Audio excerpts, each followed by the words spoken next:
It's Red Eye Radio. Gary McNamara and Eric Harley talk about everything from politics to social issues and news of the day. Whether you're up late or you're just starting your day, welcome to the show. From the Uniden America Studios, this is Red Eye Radio. Hello and welcome. He is Gary McNamara. I'm Eric Harley. As we begin a Tuesday, Gary, what do you know? Well, it was an interesting day, was it not? It was a busy day. It was a crazy day. Let's hear from CNN yesterday. Here we go. Michael Cohen explained this whole thing, quote, "That's what was owed, and I didn't feel Mr. Trump deserved the difference." That's a lot different than I stole $60,000 from my boss on the transaction at the heart of this case. And by the way, the fact that he was never charged with larceny is important because stealing $60,000 through fraud, which would be larceny in New York State, is more serious of a crime than falsifying business records. This is one. I mean, what a zoo it was yesterday. I did see Jonathan Turley yesterday, and he said one of the reversible errors of the judge that occurred yesterday, he said the continuation of the prosecution being able to say over and over again that there has been a violation of campaign law. Right. And he said he bets that the jury, because the judge will not admonish the prosecution for continue to saying it, he said, I bet you every juror believes that Trump committed a campaign law violation. That was really interesting. That was interesting when he said that. Now, we know that the defense made an argument to dismiss, and the judge is considering it overnight. Yeah, that's what was interesting is that as everything was winding down yesterday afternoon, they go to make that request. I guess by default, I was expecting Merchan to come back and go, no. I mean, like immediately. Same like, with, like it wouldn't even let the defense finish the question. get the complete motion done. But the fact that it's going overnight, I'm not going to read too much into it. I think it's probably that Merchan is trying to come off as thoughtful in his approach and blah, blah, blah. And I had no idea if you put a porn star on the stand, it was just going to get all crazy and out of hand. I didn't know this. Or serial perjurer. Yeah, exactly. So it's, I'm trying not to read too much into it. He's probably just trying to look thoughtful. And then in the morning he'll wake up and before he even brushes his teeth, he'll scream, no. And, to your point on the whole thing with a campaign finance, there is this back and forth where prosecution and the so-called star witness keep talking about it, mentioning it. Cohen had mentioned it a couple of times in his testimony. And they keep repeating all of that, obviously, for the jury. They're lying to the jury. Cohen is a convicted liar. I'm not worried about Cohen lying. I think the defense team probably did, I believe they did a sufficient job at breaking him down even before we got to Robert Costello being on the stand. I think they were able to, just absolutely shred Cohen. But prosecution is lying to the jury, something we've been saying all along here. And when you keep bringing up that phrase that has nothing to do with anything, there is no charge, and the Trump campaign hasn't been fined. There's nothing. There's nothing there, and yet here we are. Depending, I guess, on what happens, what the answer is from the judge, tentatively, their final summations will be later today, Tuesday. And then what? This idea now of, well, could Could some of the charges, could the jury be instructed that they could consider lesser charges? And I don't expect the judge to. I don't expect the judge to do anything. Yeah, I don't know what a lesser charge than a misdemeanor is. Well, second-degree misdemeanor is what they were writing about in the Wall Street Journal, and I don't. And they were talking about that on Fox News on some of those counts. I don't. Well, I have no idea. What's the next lower charge? Yeah, I don't know. Yeah. I don't expect Merjan to do anything. Actually, I don't expect him to accommodate anything, and the defense team has done everything that they can possibly do. You know, putting Costello up there, to basically take down Cohen. But the problem is that with as many objections as the prosecution had along the way, and a number of them were sustained. Well, he did get They out. They were just shutting him down. He did get out that that Cohen told him that Trump knew nothing about the payments. Right. He did get that out. I saw that yesterday. You know, it's tough. It's tough when you're trying to figure out what's going on in a trial, but you can't watch it on your own. You're relying on little pieces of basically notes of people that are there. I will say this: I saw Dershowitz said he heard the judge. I'm trying to find the audio cut. He heard the judge admonishing Costello. No, that happened. That was being reported yesterday afternoon. That Dershowitz actually heard him. That everybody wasn't, out of the courtroom, and Dershowitz was one of them that was not. And we'll get to that. You mean because they cleared the jury, but they didn't clear. They cleared the courtroom. They didn't just clear the jury; they cleared the courtroom. But Dershowitz said he was able to stay and heard it. Oh, really? Yeah. Well, I know there were. Yeah, I know there were witnesses to it because the word got out how he was admonishing Costello. Don't do the side eye thing and don't roll your eyes and decorum and the whole thing.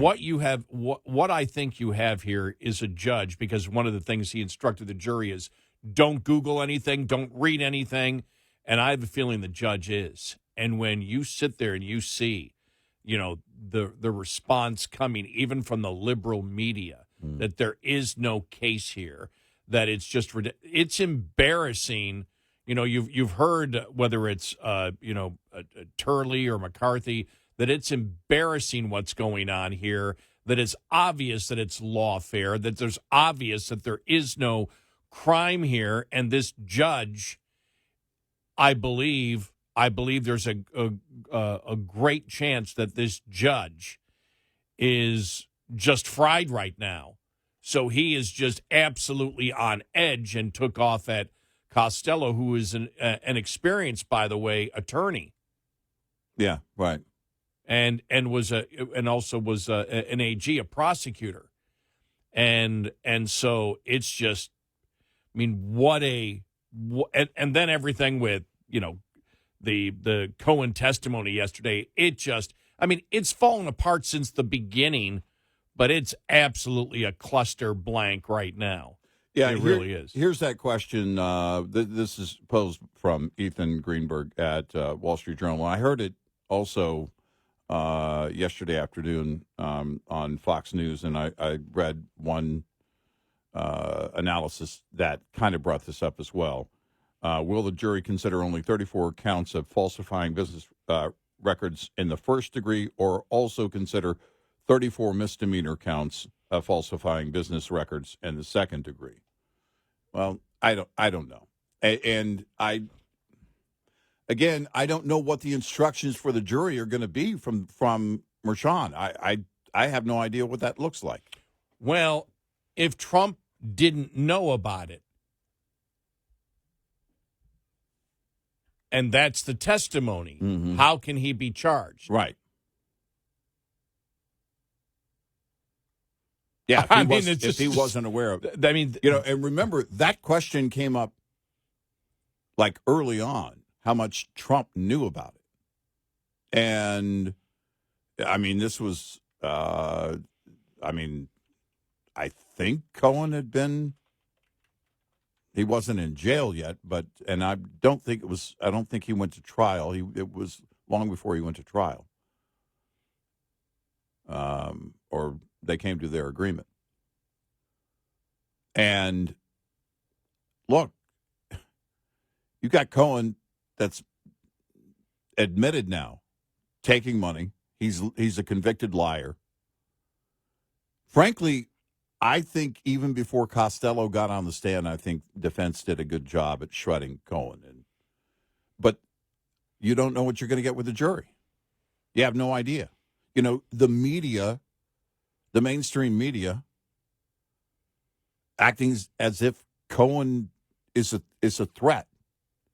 I heard one analyst yesterday afternoon saying putting Costello up there actually was a bad idea because the defense team had already shredded Cohen, or they had already broken down Cohen and discredited him, and Costello just makes it, if you put him up there, it just makes it between Costello and Cohen.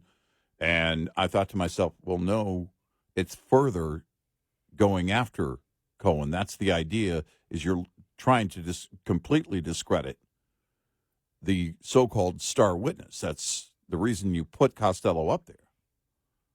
And so, you know, I'm not Trump's attorney. I'm not an attorney, but I didn't see anything wrong with it as a layman.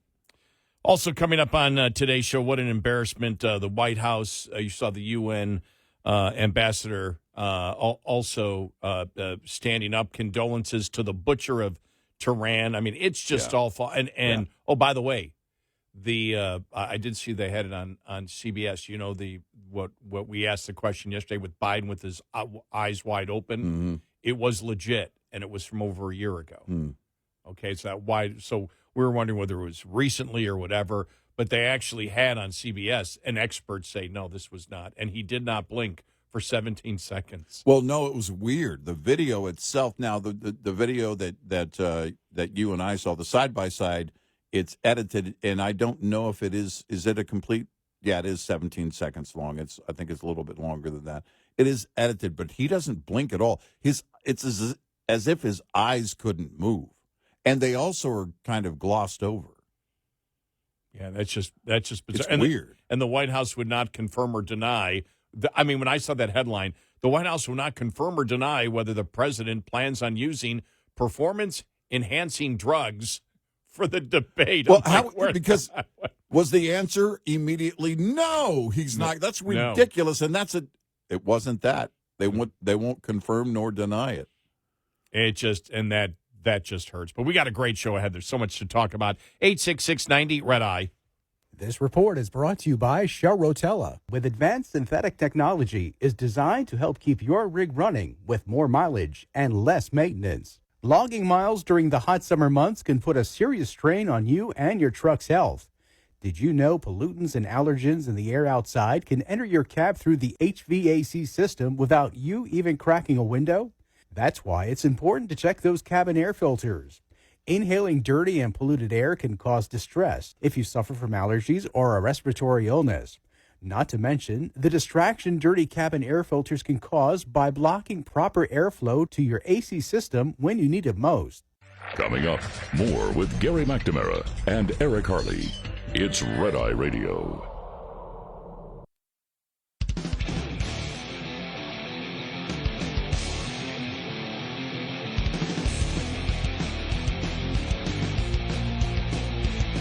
It's Red Eye Radio. He's Eric Harley, and I'm Gary McNamara.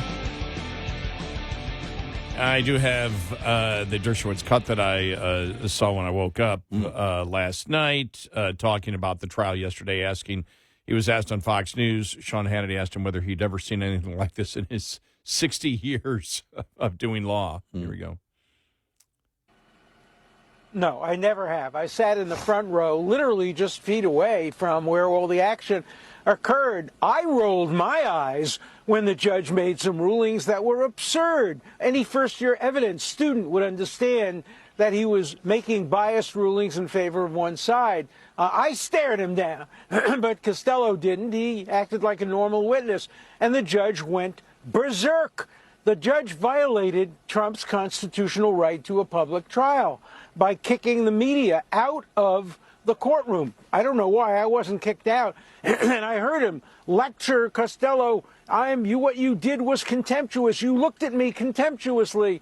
And, it reminded me of Mae West when a judge said, you're showing contempt for the court. And Mae West said, no, Your Honor, I'm trying my best to hide my contempt for the court. I'm sure Costello was trying to hide his contempt for the court, but the judge had such a thin skin that he threatened him. He said he would strike the testimony and hold him in contempt if he rolled his eyes again. You have a constitutional right to roll your eyes and to stare at anybody. It was absurd. And then to sit so close to Cohen, watching him give lie after lie. Would you believe he actually said he would not have accepted a pardon from Donald Trump after he had previously said he would do anything to avoid prison? He would lie, he would cheat, he would do anything to avoid prison, but I won't accept the pardon from Donald Trump. If you believe that, I got a bridge to sell you in Brooklyn. There were so many lies and then failure to allow a full testimony from the expert when the other side was allowed to introduce letters saying, and the jury will believe it, as Jonathan correctly said, that it was illegal, it was illegal, it was illegal. This expert was going to come in and rebut that. This judge has committed more reversible errors in the one day I was in the courtroom than I've seen in years and years of practicing law. It's just an outrage. Yeah, it was yesterday was the epitome of the sham in how that judge just absolutely, basically shutting Costello down, not only with admonishing him, clearing the courtroom and admonishing him, but also allowing the prosecution objection, sustain. It happened multiple times. I don't know exactly how many times, but shutting Costello down. And my question is, do you have 12 people, this is the question everybody has, do you have 12 people that can see right through what the judge is doing, what prosecution is doing, what's not going on here, and that's proving that a law was broken? Can they see it for what it is? Do you have one or two jurors, and that's all it would take? Well, they don't care. Again, the prosecutor, the judge, political activists here. But my God, I can't imagine being somebody once all this, passes, just anyone who goes before this judge who expects, any type of fair treatment from the judge, because you're just not going to get it. I think the one thing is, and Turley talked about this yesterday, Jonathan Turley, it's like, when he said the jury believes, he believes every member of that jury believes that Trump committed a campaign violation because the prosecution has been able to say that over and over again. Right. And the defense wants to bring in a federal elections expert to counter that, and the judge won't let them. But yet, because Bragg can keep saying, election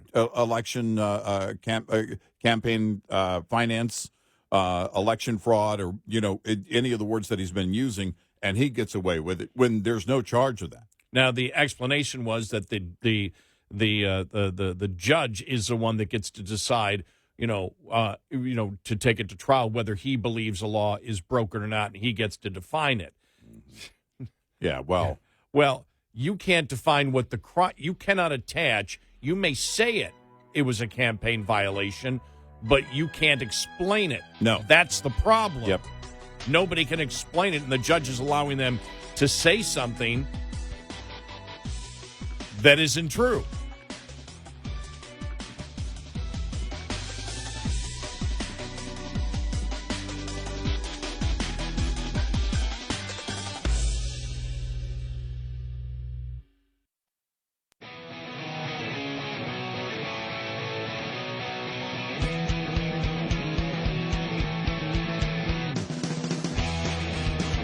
You're listening to Red Eye Radio from the Uniden America Studios. And he is Eric Harley, and I'm Gary McNamara. Welcome and good morning. Just more analysis yesterday. Greg Jarrett on Fox News was asked the question, could Bragg get in any trouble? Because, as Costello said, he didn't say it in court yet, but he said it in front of Congress the other day. He had, he actually did an interview with Bragg for an hour and a half and said, I have exculpatory evidence here. And Bragg never brought it up. And he was asked, Greg Jarrett was asked, if that could be a problem for Bragg in the future here. Oh, I absolutely do. For everybody associated with this, the prosecution and the judge. Look, a prosecutor has an affirmative duty that if he knows about exculpatory evidence, he absolutely must present it to the jury. Why? The grand jury, because in a grand jury, there's no defense allowed.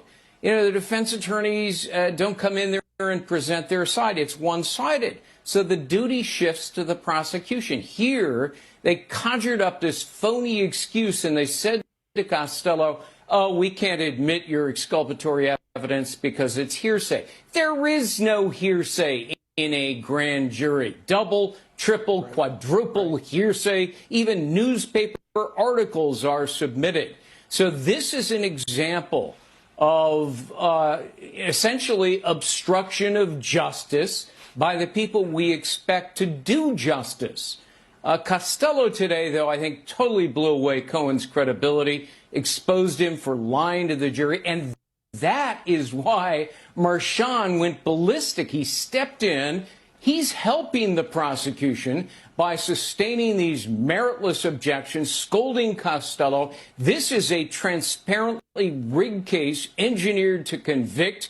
And that is precisely why Donald Trump has been saying over and over again, this is a corrupt case. There you go. Yeah, it's so bad. If yesterday ends up being the, second to the last day, it's kind of like the whole Mueller investigation and how it ended with his testimony and how it was just, his testimony was so horrible because he ended up having nothing at all. And I remember it was just so unprepared. And yesterday was just chaos. Yesterday was if you didn't believe it up until yesterday, if you paid attention to what happened yesterday, the reports coming out of the courtroom, then there is no doubt this thing was full on doing anything to shut the defense down, to shut Trump down, essentially, and to deny him his chance at a fair defense. That's exactly what happened yesterday. A complete denial of a fair defense by the judge. So when we say we don't know what Merchan how he's going to instruct the jury, because I do believe it's going to go to a jury. Could be surprised in the morning, but I don't think I will be. And I don't know what that looks like. I don't know what you tell the jury. I have no idea. Well, I mean, when you see it, and it keeps rising to a level of such legal absurdity day in and day out. Yeah. That's the thing that, we've seen the lawfare against Trump, and the public believes that's what's going on. Mm-hmm. But I mean, every day in this trial, and then when the judge losing it yesterday, that's the first thing I thought. And I wonder, because he said he's going to, think about it overnight, about a direct verdict. Yeah. Which you and I were both surprised at, figuring he would just come out and go, no. Yeah. This trial continues. Yeah. I wonder, though, if it's gotten to the point of being so absurd and the judge even recognizing that he lost it. Mm. Where he's thinking it's time to bail on this and just say there's no evidence. Because, and I said this earlier, but I want to repeat it because I think it's important, that he was instructing the jury, do not pay attention to the media. Do not pay attention to the media. Do not Google anything. Mm-hmm. Well, he is. Yeah. He is, and he knows that he doesn't have, and that the left has gone quiet on this. I mean, I think Lawrence, except for Lawrence O'Donnell on MSNBC, did you see what he did?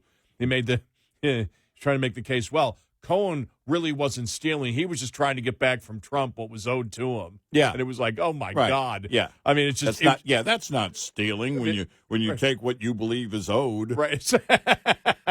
Yeah, it is. It is. And so and that was what happened in the what do you call it?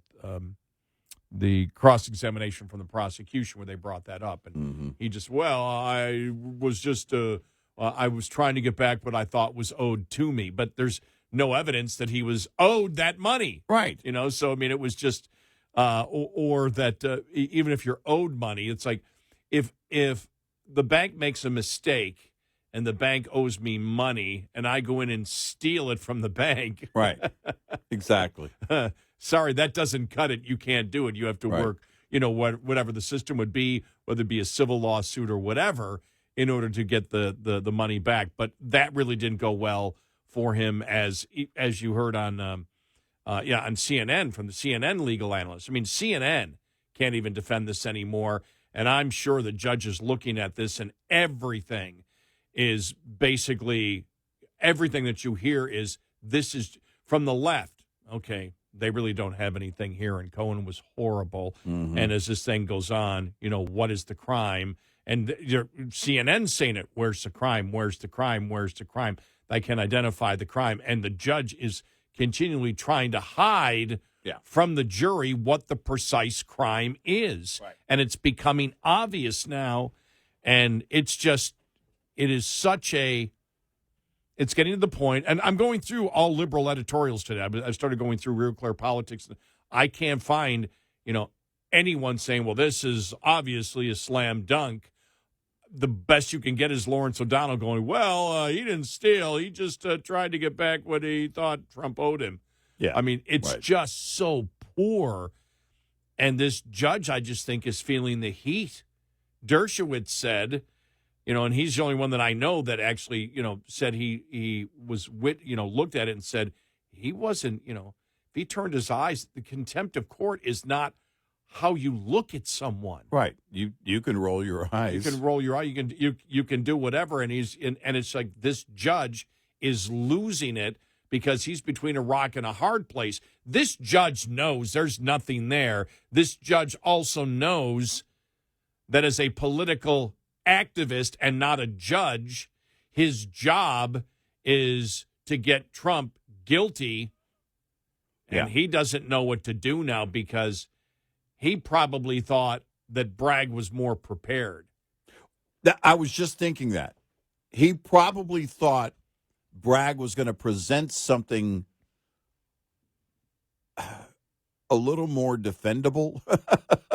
Yeah. In other words, not by like the defense, but actually for the judge, from the judge's position, that the judge could carry the water as long as Bragg supplied the right buckets, and he didn't. And it's as if it's as if Mershon is going in and helping Bragg. Well, here, let me help you here. Let me help you here. Wait a minute, you didn't do that, so I'll help you over here. Well, and the reason I say this, and the reason that, again, I said this yesterday, I didn't expect the judge, we said yesterday, we didn't expect that the judge would do the direct verdict. Mm-hmm. Didn't know that Cohen was going to get destroyed and Costello was going to be, on the stand today, which really, really hurt. But here's the thing. If the judge comes out and says a direct verdict, there is no evidence here of a crime, he may get criticism a little bit, but the legal experts will all agree with him. There's no way, again, aside from MSNBC, there's no way in the media to look at this and go, I can't believe he did that. Right. It would be, Of course he did that. Everybody was expecting that even Merchan, after all of his antics throughout this, realized and was always going to realize there's nothing here. But if he allows it to go to the jury and they find him guilty, whatever appeals court reviews this and throws it back in his face will absolutely destroy his legacy as a judge. Oh, I can't imagine what it would be like. That's what I think the judge is thinking, that this is so bad what That's he is allowed. Okay, that's a great point. Figuring that Bragg had actually done a better job and the witnesses would be able to come in with evidence against Trump.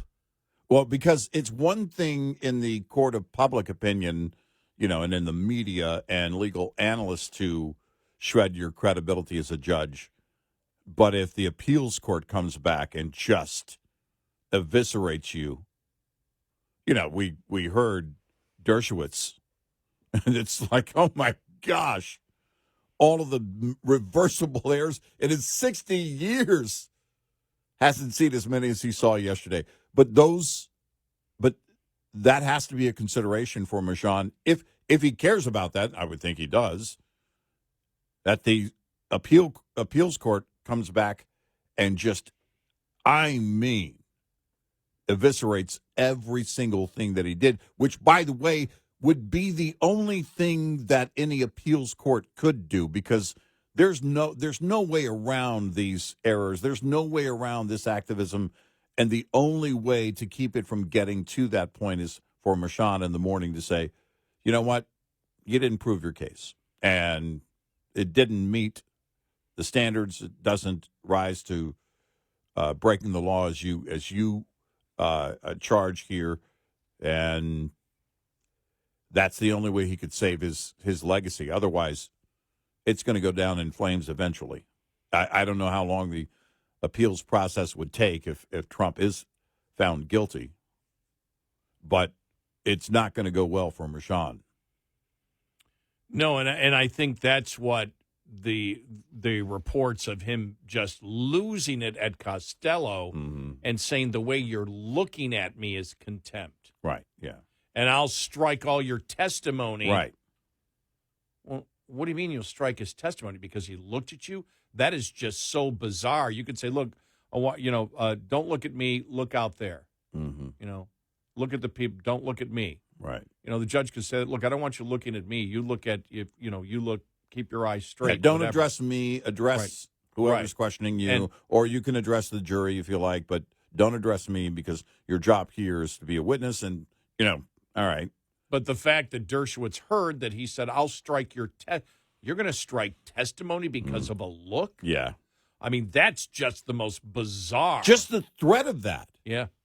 Just bringing that up as a possibility within a threat. It is just this entire thing. If you didn't believe it up until yesterday, if you're paying attention, there's no way you can argue against the fact that this is a sham. But it's a sham. But Dershowitz heard it, but from what I know, the prosecution and defense wasn't in the room when that happened. Why not? Right. Why did the judge believe it was just him and the witness alone? Intimidation? Yep. 866-90 Red Eye. Lines open for your calls. 866-90 Red Eye on Red Eye Radio.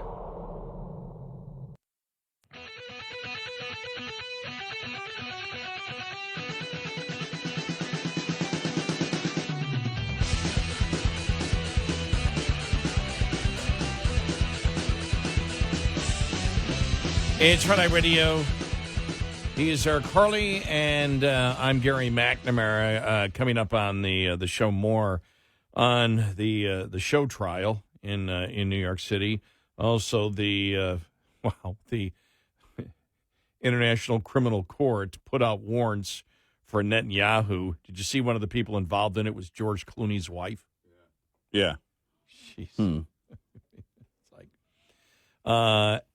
I did see a layout of all the things that Biden has done wrong, and that's one of them, taking off sanctions from the International Criminal Court because they're not about justice at all. No, they haven't been. It just From day and one. so it's ridiculous. You saw, the letter of condolence from oh my gosh, from the White House, which is just, this guy is, the president of the former president, the late president of Iran, was a butcher. yeah.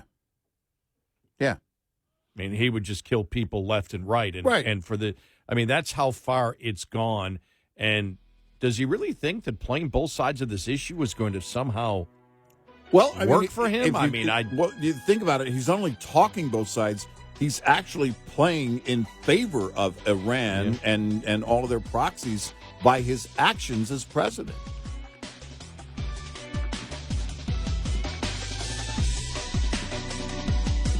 Top of the Hour News is brought to you by House Products.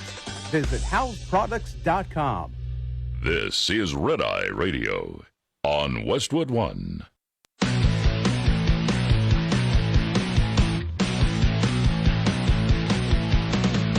Now, it's Red Eye Radio. Gary McNamara and Eric Harley talk about everything from politics to social issues and news of the day. Whether you're up late or you're just starting your day, welcome to the show.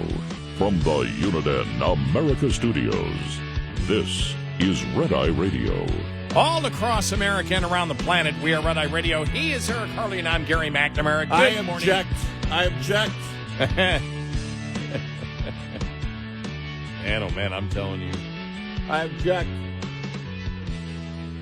I just saw the story, we mentioned it, from Fox News. MSNBC host Lawrence O'Donnell went to bat for disgraced ex-Trump attorney Michael Cohen after the star witness in the ongoing New York trial admitted to stealing money from former President Trump's business.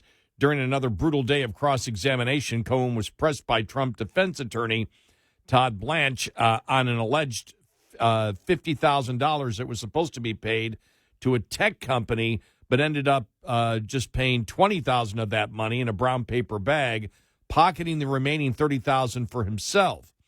You stole from the Trump org, right? Blanche asked Cohen on Monday. Yes, sir, Cohen responded.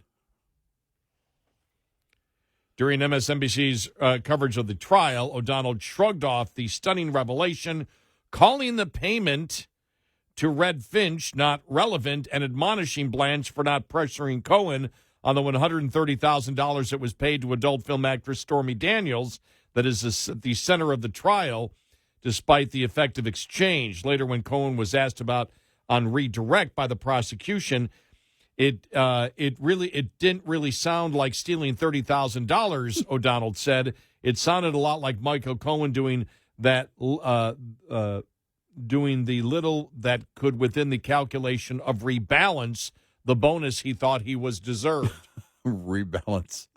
By the way, yeah, it's not relevant unless, you're considering that it goes to, of course, the character of the witness, and then ultimately, in terms of his actions, it goes to his behavior and pattern of behavior of writing checks without the knowledge of the client. I mean, aside from those two very small things, wow. Seriously. I mean, just mind-boggling. I mean, it was, but that again, there's really no credibility there at all. Every time I think of Lawrence O'Donnell, I think of the years ago the episode of Homeland. I think it was the first. It was a Showtime series for those that don't remember, and I think it was the first season. And one of the characters, it was this teenage girl. She's part of this family, and they were going to be featured on MSNBC. They were going to broadcast from their home. And she had this anxiety, and her mom says, well, why are you so anxious? And because Lawrence O'Donnell was going to, feature them. She said, well, because I'm going to be on television in front of 10 million people. That was Deep Impact. No, this was Homeland, the Showtime series, Homeland. Was it a Homeland? Yeah. Okay. Yeah, we've talked about it before. And I said to myself, it won't even be close to 10 million people. Okay, I think we talked about that in relation to Deep Impact when she was on MSNBC. I think that's where that came in. And then you told the story about Homeland. Yeah, maybe. Maybe. Because yeah. I remember we had talked about Yeah, Deep when what's her name got the anchor job on MSNBC. Yeah. Yeah. That's back. David Duchovny's wife, or ex-wife. Right. Taya Leone. Yeah. Yeah. Yeah. And so, I'm going to be on television in front of 10 million people. And I thought, no, you're not. You said you were going to be on MSNBC. Not even close. All right, so I found Turley's latest on it because I had not seen him update since he was on Fox early in the afternoon before the judge went crazy. Mm-hmm. But he writes, the completion of the testimony of Michael Cohen left the prosecution of Donald Trump like its star witness in tatters. In the final day of cross-examination, Cohen admitted to committing larceny and stealing tens of thousands of dollars from his client.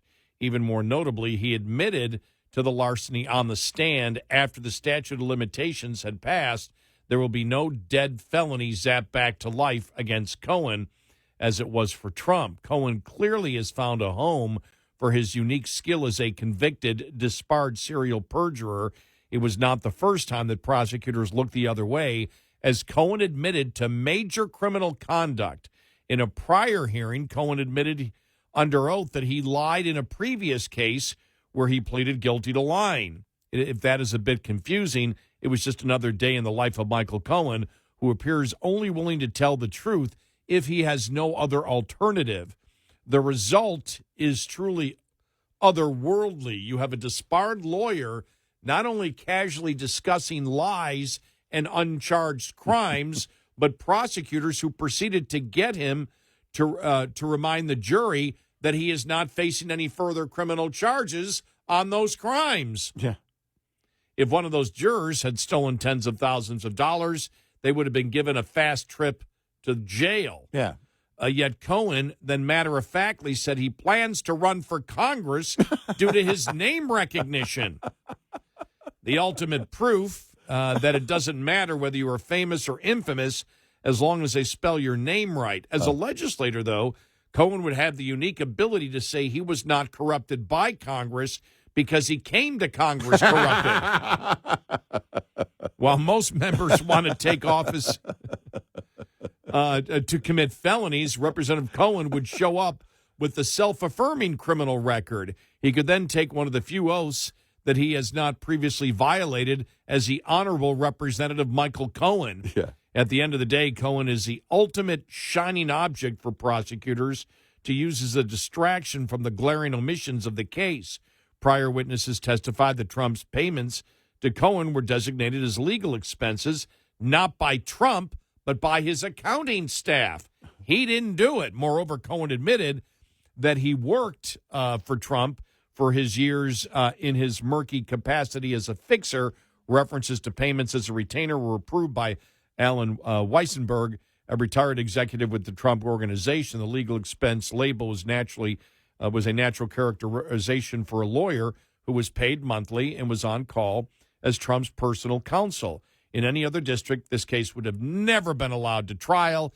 If it certainly now should be facing a direct verdict by the court. Indeed, with any other defendant, a New York jury would be giving a Bronx cheer in derision of this. Even CNN hosts and experts have admitted this case would never have been brought against another defendant in another district. That is what Alvin Bragg is counting on. The biggest problem facing the defense is not the evidence, but the judge. Judge Merchan seems to be channeling George Patton's warning, "May God have mercy upon my enemies because I won't." Merchan has not given any indication he is seriously considering a directed verdict, which he should clearly grant before this goes to the jury. Merchan's ruling have largely favored the prosecution, including some rulings that have left some of us mystified. Merchan continues to allow the jury to hear references to campaign finance violations that do not exist. After gutting any use of a legal expert to testify on the absence of any violation, the judge allowed the jury to hear Michael Cohen state that the payments to Stormy Daniels were clearly campaign violations. All that Merchant would offer is weak instruction telling jurors not to take such statements as proof of a violation. The alleged campaign finance violations allowed Cohen to try to implicate Trump. However, it is doubtful that Trump could have been convicted on such a charge in any other venue. It is precisely what the Justice Department tried and failed to do with John Edwards, a Democratic candidate. After that unmitigated failure, the Justice Department dropped this theory of hush money as a campaign contribution. Indeed, after reviewing the Trump payments, not only did the Justice Department decline any charges, but the Federal Election Commission did not even seek a civil fine because it wasn't campaign money. Right. On Monday, Judge Merchant's order became even more inexplicable when Cohen's former attorney, Robert Costello, took the stand. Merchant immediately started to sustain a flurry of prosecutors' objections as Costello basically accused Cohen of multiple acts of perjury. At one point, Costello, one of the most experienced lawyers in New York State and a former prosecutor, exclaimed that one of the judge's rulings was ridiculous. The judge chastised Costello and even challenged him, "Are you staring me down?" In fact, it was not hard to stare. What is happening in the courtroom of Judge Merchant is anything but ordinary. Turley from yesterday. Yeah. Was it Turley that said, we may have played the audio cut here on the air. It was recently. I mean, obviously it was recently because it was surrounding the trial. But he said the idea of Cohen, who has clearly violated oaths, wanting to take another oath, this idea of running for Congress. It says, that's it's laughable. And it's this entire process, if you think about it, the process has failed the defendant. So many violations of the constitutional rights of the defendant have been just completely violated. And we've gotten to the point where our disdain or hatred for one person has us setting the Constitution aside. And that's kind of where we are, except here's the problem, too. I don't know that I saw this coming. Maybe I did. Maybe in the back of my mind, it was just kind of factored in. I'd already, accounted for it somewhere along the way. That the toxicity surrounding Trump, it's not gone, but it's nowhere near what it was in the past. And you would think that as we headed into the summer of 24, where he's running, he's the nominee and presumptive nominee, and Biden, and you've got a rematch of 2020, that the hatred, flat-out hatred, would be at an all-time peak, but it's nowhere near what it was.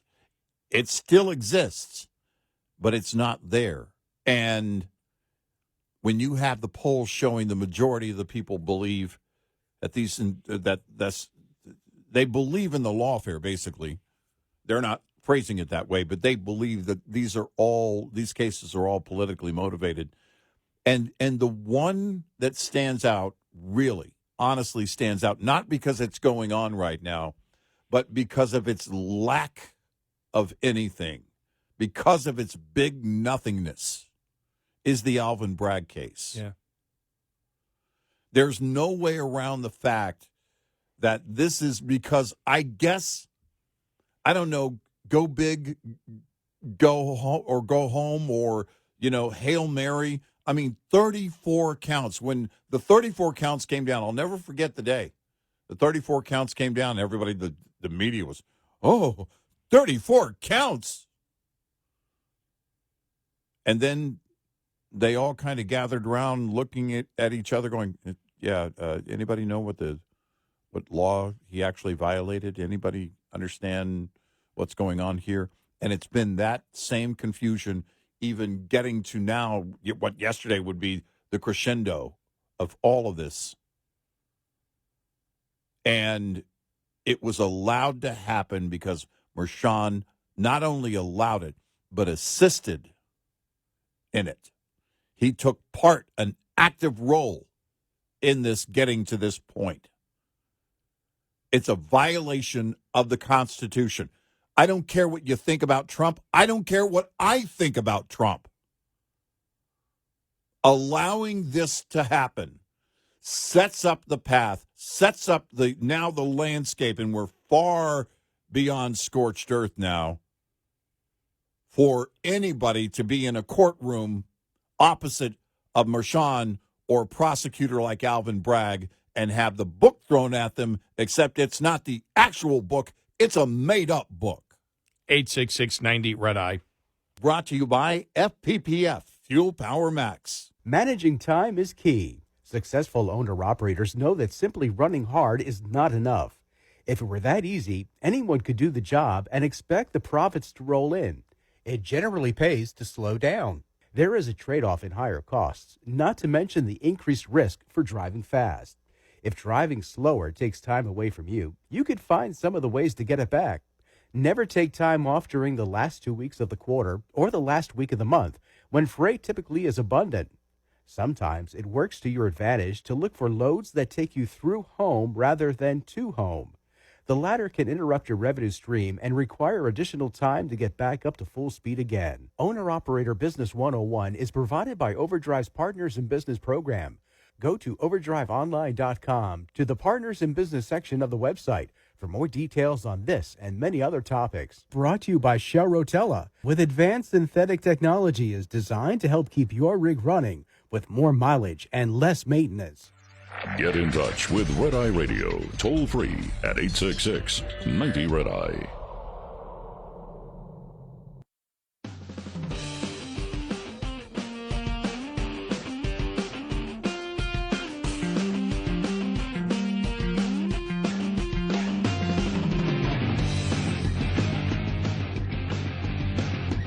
It's Red Eye Radio. He's Eric Carly, and I'm Gary McNamara. What you were saying there in the last segment, Eric, reminds me of what Molly Hemingway said yesterday on Fox News. We are in a stunning moment in American history. We've never experienced anything like this before. This is something we usually associate with the Soviet Union or Venezuela or a third world country, where one political party is trying to imprison and bankrupt their top political opponent, keeping him off the ballot, putting him through show trials, all sorts of trumped up charges, all for political gain. Now, it really are. Now, the one point you need to bring up here is there's still a significant portion of Democrats that agree with this. Yep. And so when anybody talks anti-democracy, and this is, MSNBC, they were freaking out last week. They couldn't believe that the majority of Americans believe that democracy is more in peril with Joe Biden as president than Donald Trump. Mm-hmm. What the hell's going on here? All right. I heard, I'll see if I find some of the audio that, because Bill Maher was on with Gutfeld on his show. Mm. And, his major thing against Trump is Trump will deny if Trump loses the election, he won't admit it. He goes, neither do the other people. Right. Well, they eventually conceded. He goes, it doesn't matter. Trump was out. He can't stay. Right. Constitution won't let him stay. Like we said, he can't stay. That's it. And the next thing I would have brought up, the lawfare being used right now is minor compared to a candidate saying, I didn't lose the election. Right. Yeah, it's nothing. Because you could destroy. Because his words have no power. He still had to prove that he didn't lose the election. We talked about that from the beginning of when all of that thing rolled out after the 2020 election. We said this has to go through the courts. There's a process for this, but the left will throw the entire process out and say that Trump is wrong. It's mind-boggling that we allow this to happen, because my question for those people on the left is, do you actually get what this means? If this is to be allowed, then there's no way it doesn't come back to haunt you. There's no way that eventually. Well, no, they're betting that conservative judges won't do this because conservative judges will abide by the law. I would hope that to be the case. Otherwise, you can't call yourself a conservative. But there's no way that it doesn't come back at a liberal at some point, is my point. And it's going to haunt you if you allow this to happen. If you allow a system to fail, eventually it will fail you.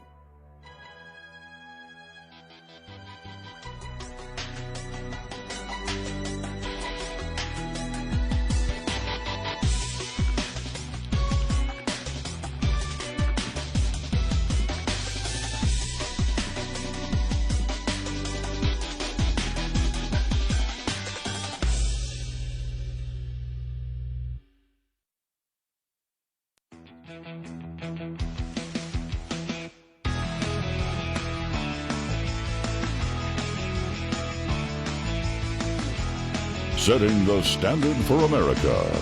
Eric Harley and Gary McNamara on Red Eye Radio.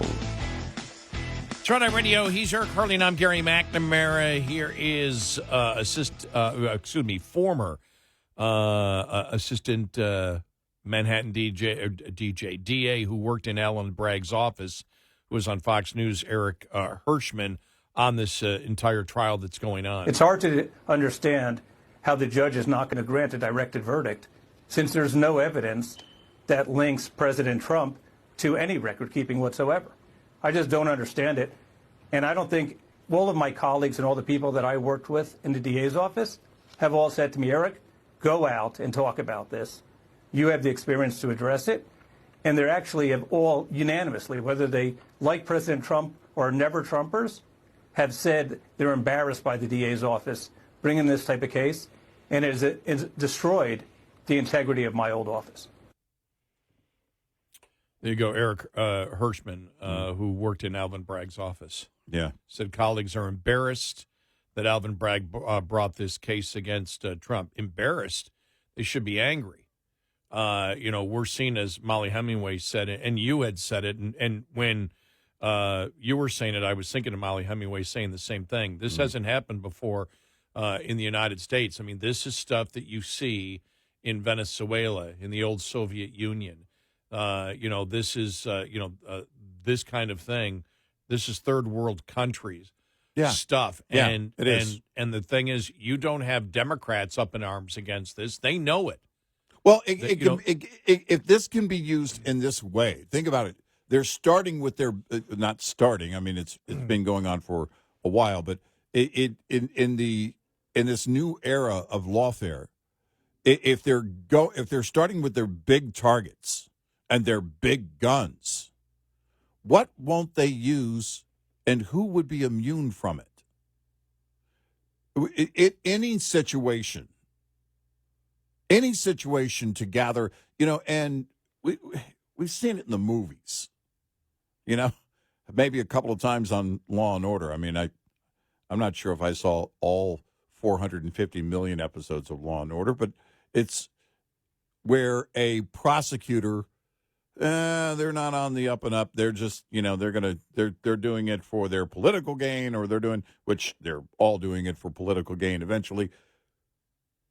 But they're just leveraging something for themselves, or they're going in and they're going to, use this as a tool.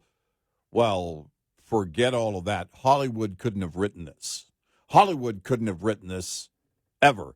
Dick Wolf, in his brilliance, could have never written such a sham, because it would have been laughable. He would have looked at the script and said, there's nobody that's going to watch this without laughing hysterically all the way through it. Yeah, like this could never happen. You could never bring a case where you cannot identify the crime and the judge is keeping the jury from identifying the crime because he won't force the prosecution to identify the crime. Right. It's just they throw out, the campaign violation here, they broke the law here. Where? And the thing is, as you heard that former assistant DA in Bragg's office say, the initial thing is, filing Paul's business records. Trump didn't file it. Right. Trump didn't write it. Right. And when they wrote those things, it was after the election had happened. Right. When they even did when they submitted it for the campaign finance law, it had the election was won. Mm-hmm. I mean, you can't the whole thing falls apart.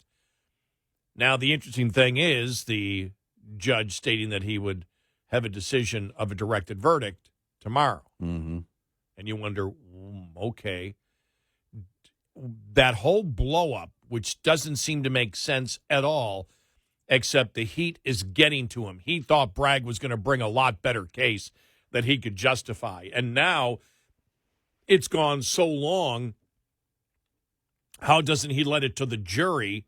But he knows if he lets it to the jury and they find him guilty, that this thing's going to be – he's not stupid. He knows the law. And he knows he's not following the law, Judge Merchant. He knows that. Yeah. He's not stupid.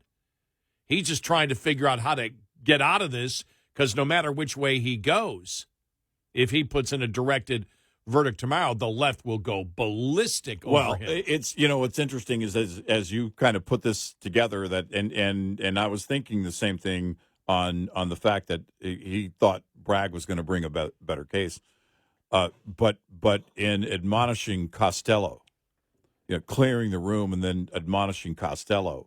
That is indication that the judge is breaking, but also that he's afraid because we talked about, you brought up the idea that you would legally be admonished by, Merchan, the judge here, by the appeals court if it got to that level, and it would just destroy Merchan's legacy. Well, the judge believed Costello's demeanor on the stand was embarrassing to the judge. It was like, dude, cut it out. You're making me look bad. Don't roll your eyes. Don't do that. Don't do this. Who does that?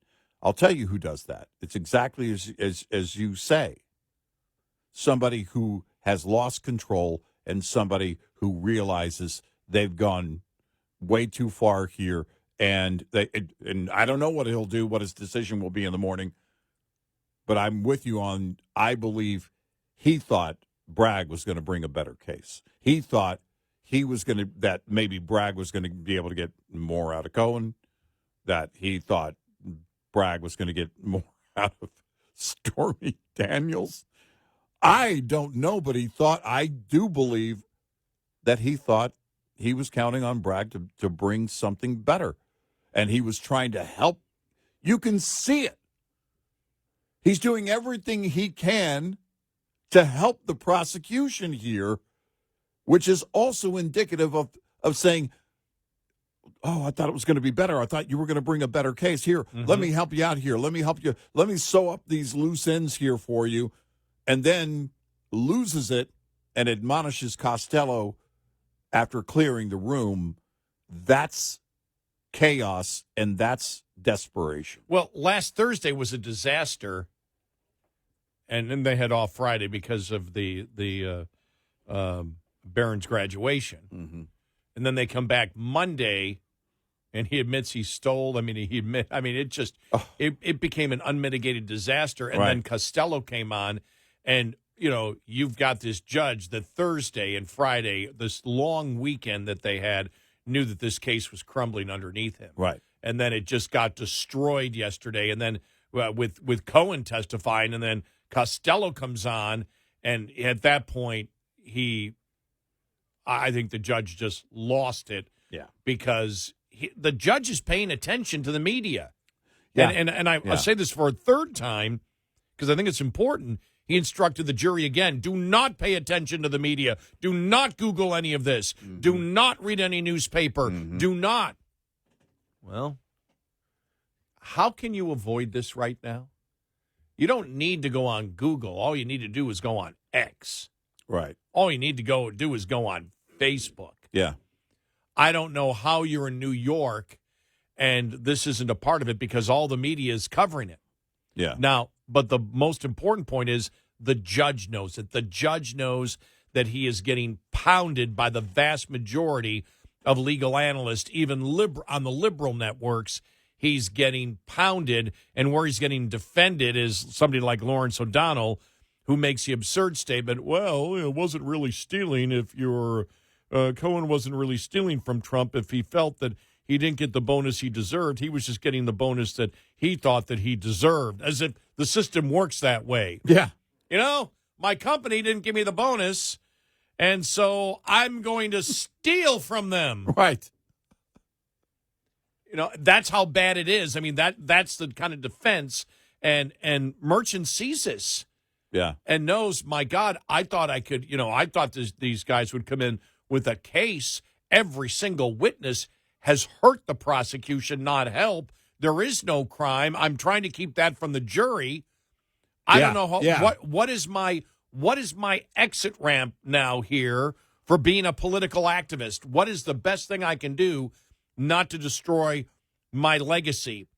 And I don't know if he knows the answer to it, because it's like, if he comes up and says, okay, there hasn't been enough evidence, the left kills him, and then the right destroys the lawfare.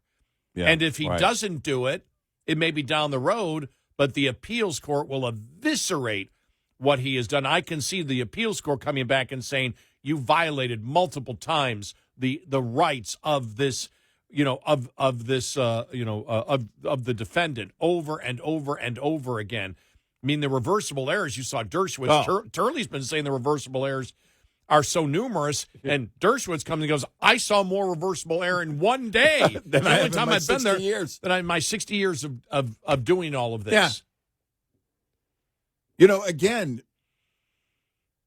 if you're paying attention, and we don't get to be in the courtroom, you and I and anyone paying attention, you're going from the notes or the comments from Dershowitz, you're going from the notes of the media and the reports coming out of it. But you can still piece it together. The circus that this is, you understand it. And I think you're right, too. I think on the jury thing, there's a couple of things here. He wants to keep this from the jury and that from the jury. Does he need, because damned if you do, damned if you don't. Does Merchan believe that a guilty coming or a hung jury coming back saves him? Well, I don't know. Because a guilty verdict only sends it to appeals. And I think I think more and more it looks like he's upset because he let this thing get out of control. One indication of that is the whole Stormy Daniels thing. Well, I didn't know I was going to do this and blah, blah, blah. And then going after the defense. Well, why didn't you object more? Why didn't you guys? We did. We filed a dismissal. Yeah. And you denied it. It's just weird. Honestly, it's weird. If I had any authority, the first thing I'd do is ask for a drug test of Merchan. Well, I really believe that he just thought that Bragg had more, that they would never walk into his court with this weak of a case. And I think that was probably what he was taking out on Costello yesterday. He sees everything is just falling apart. Yeah, and it is. I mean, it got worse every single day.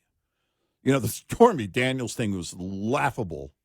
And then the aftermath of that, and then Costello this week, just dissolving under Cross. We talked about the polling. That was like almost 4 weeks ago. Yeah.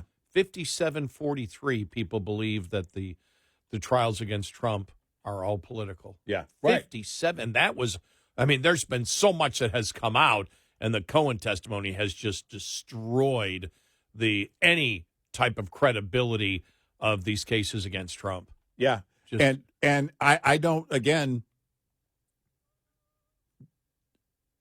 the only hope it preserving your legacy, if you're Marshawn, if you're concerned about it, if he's even thinking about it, is to say in the morning, sorry, prosecution did not prove their case. They did not bring it. And we'll see if that I don't expect it to happen. But if it doesn't happen and it goes to a jury and they find Trump guilty, it's going to be brutal in the appeals process. This is where in the closing arguments, the defense attorney, whoever makes the closing argument, Blanche or whatever, has to be slam dunk and lay everything out. Yep. There is no crime here. Right. Because you still have that coming up. Right. 866-90 Red Eye. We'll be right back with more Red Eye Radio with Eric Harley and Gary McNamara.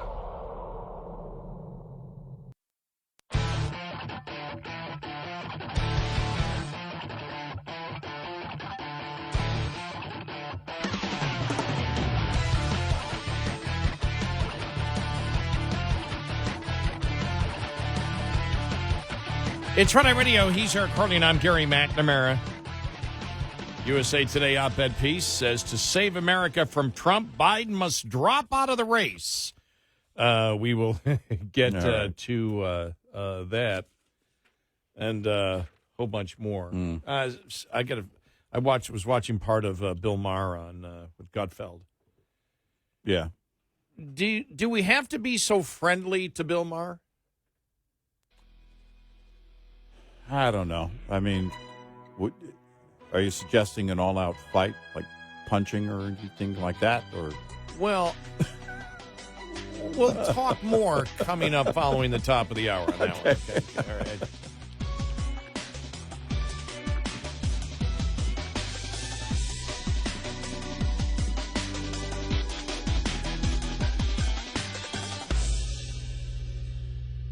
This is Red Eye Radio on Westwood One.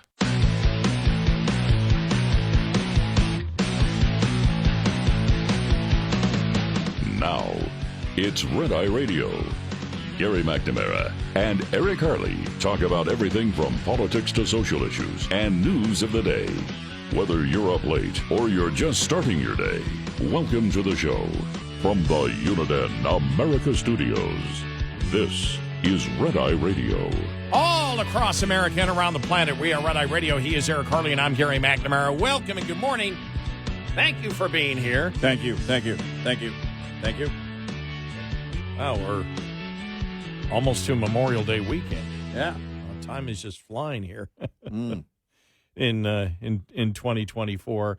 All right, I just we figured we'd just talk about this for a little bit because you and I we've talked about Bill Maher a bunch of times, and it's good to see that Bill is evolving in some of his mindsets.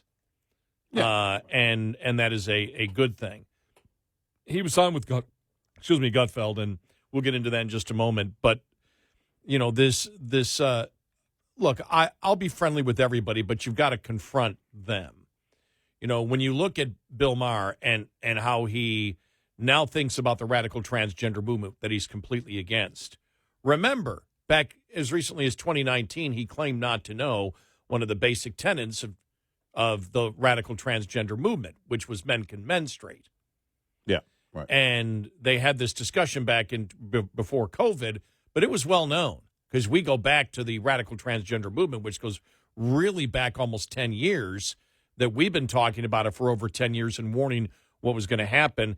And this was a little bit when this is a little clip when Dennis Prager was on his show and brought it up. And I think it's important to hear this because understand it's Bill Maher that has evolved. We've talked about, for example, where he talks about identity politics now. Yeah, yeah. But he wasn't talking identity politics when black conservatives were being attacked as being Uncle Toms way back when. Right. And we go back because that started over, 35 years ago that actually started. Oh, yeah. And you didn't see that from Bill Maher. No. It's only when it became undefendable because it was just critical race theory went through the roof.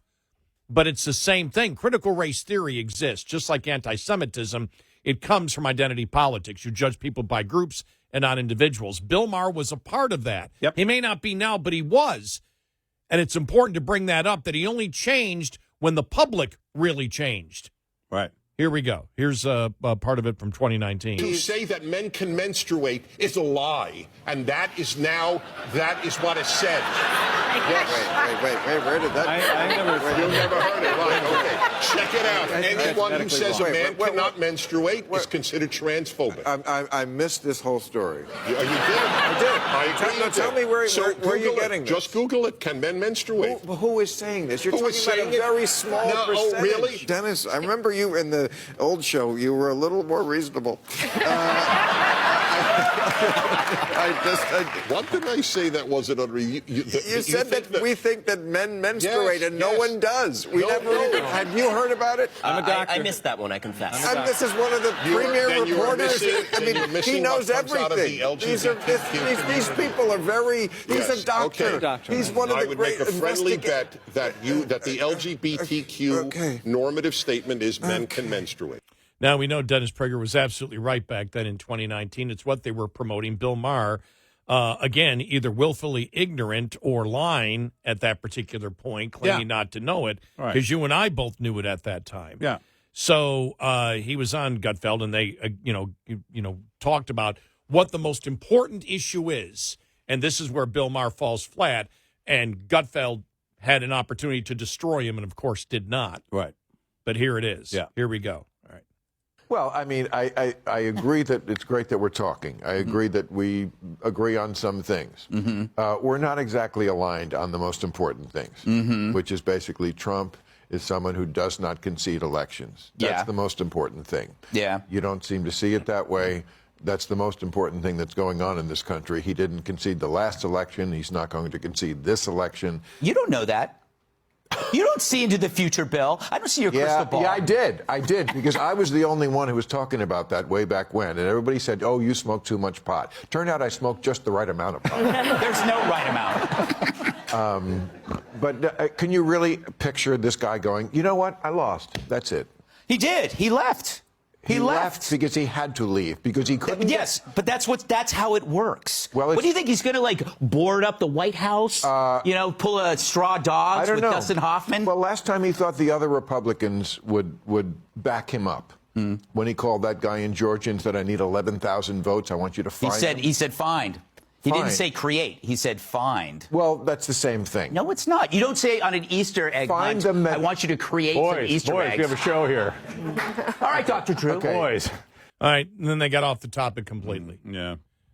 And again, we had said this back right at probably January 7th, that this is the one thing that they will stick with. Now, I didn't know that Biden was going to be. We didn't have a crystal ball. We didn't see how radical Biden was going to be, for example, on the border, on foreign policy, on spending that caused the inflation that we see today across the board, and the things that are most important to the American public right now, which is the economy, inflation, and the border, is the thing where Biden has completely, totally screwed up. Right. But when you look at it right now and you say, what's the most important thing? If you look at, the whole thing, because that's what, he's still trying to ride on the whole narrative that Trump is the one that you have to worry about because of democracy. Doesn't matter. As we said, that's a wash, because both sides have said elections are stolen. Yeah. But Hillary conceded. Well, Trump left. All that matters, what you're saying is Trump didn't say, again, words. Trump didn't say what you wanted him to say. Doesn't matter whether it was right or wrong, because across the board, Democrats and Republicans have said elections have been stolen. Democrats have been doing it since 2000. Right. As we all know. Right. Well, yeah, but she said she conceded. Trump didn't say he conceded. All right, so it's what he said is the biggest problem that we face today? Really? Right. Is that what you're saying? Because he didn't say it? How is that a bigger problem than the lawfare that we're seeing going on right now? The banana republic of corrupt prosecutors and judges. And if you want to go to one of the biggest problems, the Russia collusion, which was a complete hoax created by the Hillary campaign, paid, that's where you actually had an election violation with that money being spent. But that was a complete lie, where members and Democrats still lie about it on a consistent basis, that Trump colluded with the Russians to hack the election. Completely false. Never happened. Right. And now we see what's happening with the lawfare across the country. You know this is a bogus trial going on. This has never happened in the United States, is a bill. And you're saying that because Trump didn't say, I concede, that's the biggest problem? You can't make that point. That's an extremely weak argument. You know, it's interesting. I think you said it a couple days ago. Was it Sunday? Was it last week that you said it? You said this is, or maybe it was Sunday night. You said this is going to be their new thing, whether or not he will concede the election. Yeah. Because of the Marco Rubio thing on Sunday morning. It was Sunday night. And you said this is going to be their next thing. And then here we have it with Bill Maher again. And is it the only thing they have right now on Trump? He's not going to concede. He's not going to concede. He's not going to concede. Well, he might not have to. Well, it doesn't matter. He won't be in office. Mm-hmm. So it doesn't matter whether he concedes. It doesn't matter the words if he doesn't win. Right. If he doesn't win, it doesn't. Right. It doesn't matter. But lawfare is a much bigger problem with what we see going on right now. What the states tried to do, that the Supreme Court shot down 9-0. That's a huge problem. That's a concern. You perverting the legal system in order to destroy a political candidate who's actually put it into action. Now, if you want to make the argument Trump tried but failed, fine. The Democrats tried but failed. But they actually got it a lot further than Trump ever did, because theirs went right to the Supreme Court, where it was a 9-0 for Colorado, and who else was it? I forgot the other state that was part of that lawsuit, or not, or that decision from the Supreme Court. Was it Maine, Maryland? There was maybe it was Maine. But then you have. Okay, where was I here? I'm being thrown off track. Is there an audience here? I'm being thrown off track like Bob. but oh no. Let me just finish this off. But the critical race theory, the liberal transgender activist movement, the radical stuff that now Bill Maher is against. I'm glad he's evolved, but you need to make the point that he's evolved. It's not like he's always been in agreement with us, and that's what he's trying to portray, that he's always been in agreement, which is why I played the Dennis Prager audio cut when he was denying that the radical transgender movement actually existed to the point where they were saying men can't menstruate, that Dennis Prager was absolutely correct on it, and he was being chastised for it. Bill Maher only came around because public opinion came around. Right. In my humble opinion. Right. And somebody needs to call him on it. And this friendly, you're friendly. Look, I can say I'm glad that he's come further. And we play his audio cuts to say, see, even the left knows they can't defend it anymore. But understand he is the left, and understand he does not have a clear understanding what the biggest challenges and problems that we face today. When it gets to that, he just becomes the typical liberal, he puts out the typical liberal narrative that the worst thing is that Trump might not concede this election, which is not the biggest problem at all.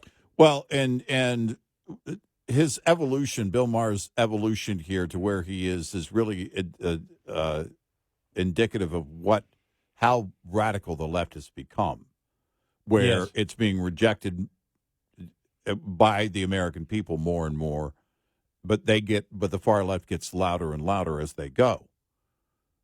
They double down at every turn, and then some, and they get louder, and they get rejected even more. And this is Bill Maher trying to ride that populist "I'm an independent" BS line that he has. And when you look at it, you look at the picture of where it is right now. How many players do we have in the entire lawfare thing? It's a number of them. Mm-hmm. Who does the left have as the bad guy? One guy. It's down to one guy. And so we talk about, it's not, forget the whole conspiracy thing. It's not a conspiracy. I mean, there may be some conspiracies going on. That's not the bigger threat. It's the similar mindset. We've been talking about this for years, going back to the whole Lois Lerner thing and the IRS going after the Tea Party and all that. It's a similar mindset. It's the culture that you develop.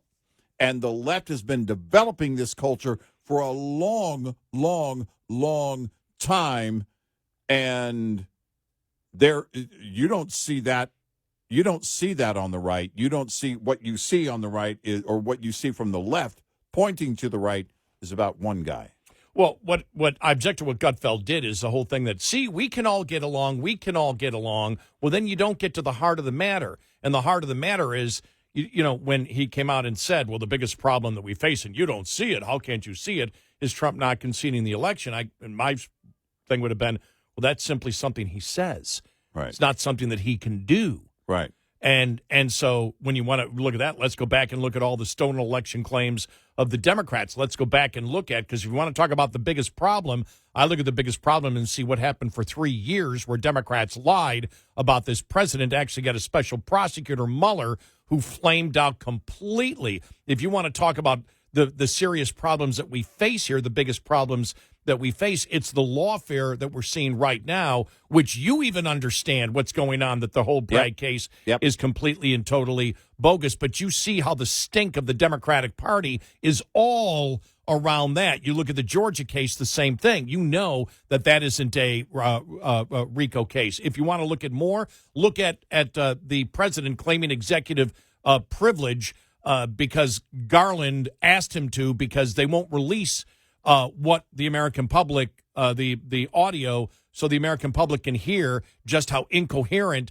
this president is. If you want to talk about the biggest problems that we face, look at what they're doing to the grid. Look at what wind and solar is doing to the grid by selling Americans this BS about electric vehicles. Let's go to critical race theory. Let's go that you ignored until it got too late. Let's talk about identity politics. Let's talk about the radical transgender movement and the Democratic Party, destroying it. I could go on and on and on, and this is just off the top of my head. I didn't take 5 minutes because I would have added 5 or 6 more in there, but my point was this whole let's be friendly with Bill Maher instead of challenging him and actually going back on history to put things in context and perspective doesn't help anybody. I don't care if Greg Gutfeld and Fox News wishes to be friendly with Bill Maher. I want to challenge him what he's doing now compared to what he was, and still where he is completely wrong, which is what he views as the number one problem of today, that he can't defend, and you can blow him away on the arguments. So stop with this let's be friendly with Bill Maher crap. Well, because it reeks of needing Bill Maher's approval of you. I don't need his approval. I don't need his endorsement of me. I don't need the friendship. I don't need the partnership. I don't need whatever it is they're trying to accomplish. I don't need to endorse him. I can agree with him on some things that's about the ideas, not the people. He's got a long history of helping build what the left is today, period. Yeah. And that's something he has to own, and it doesn't go away. 866-90-RED-EYE. Coming up, more with Gary McNamara and Eric Harley. It's Red Eye Radio.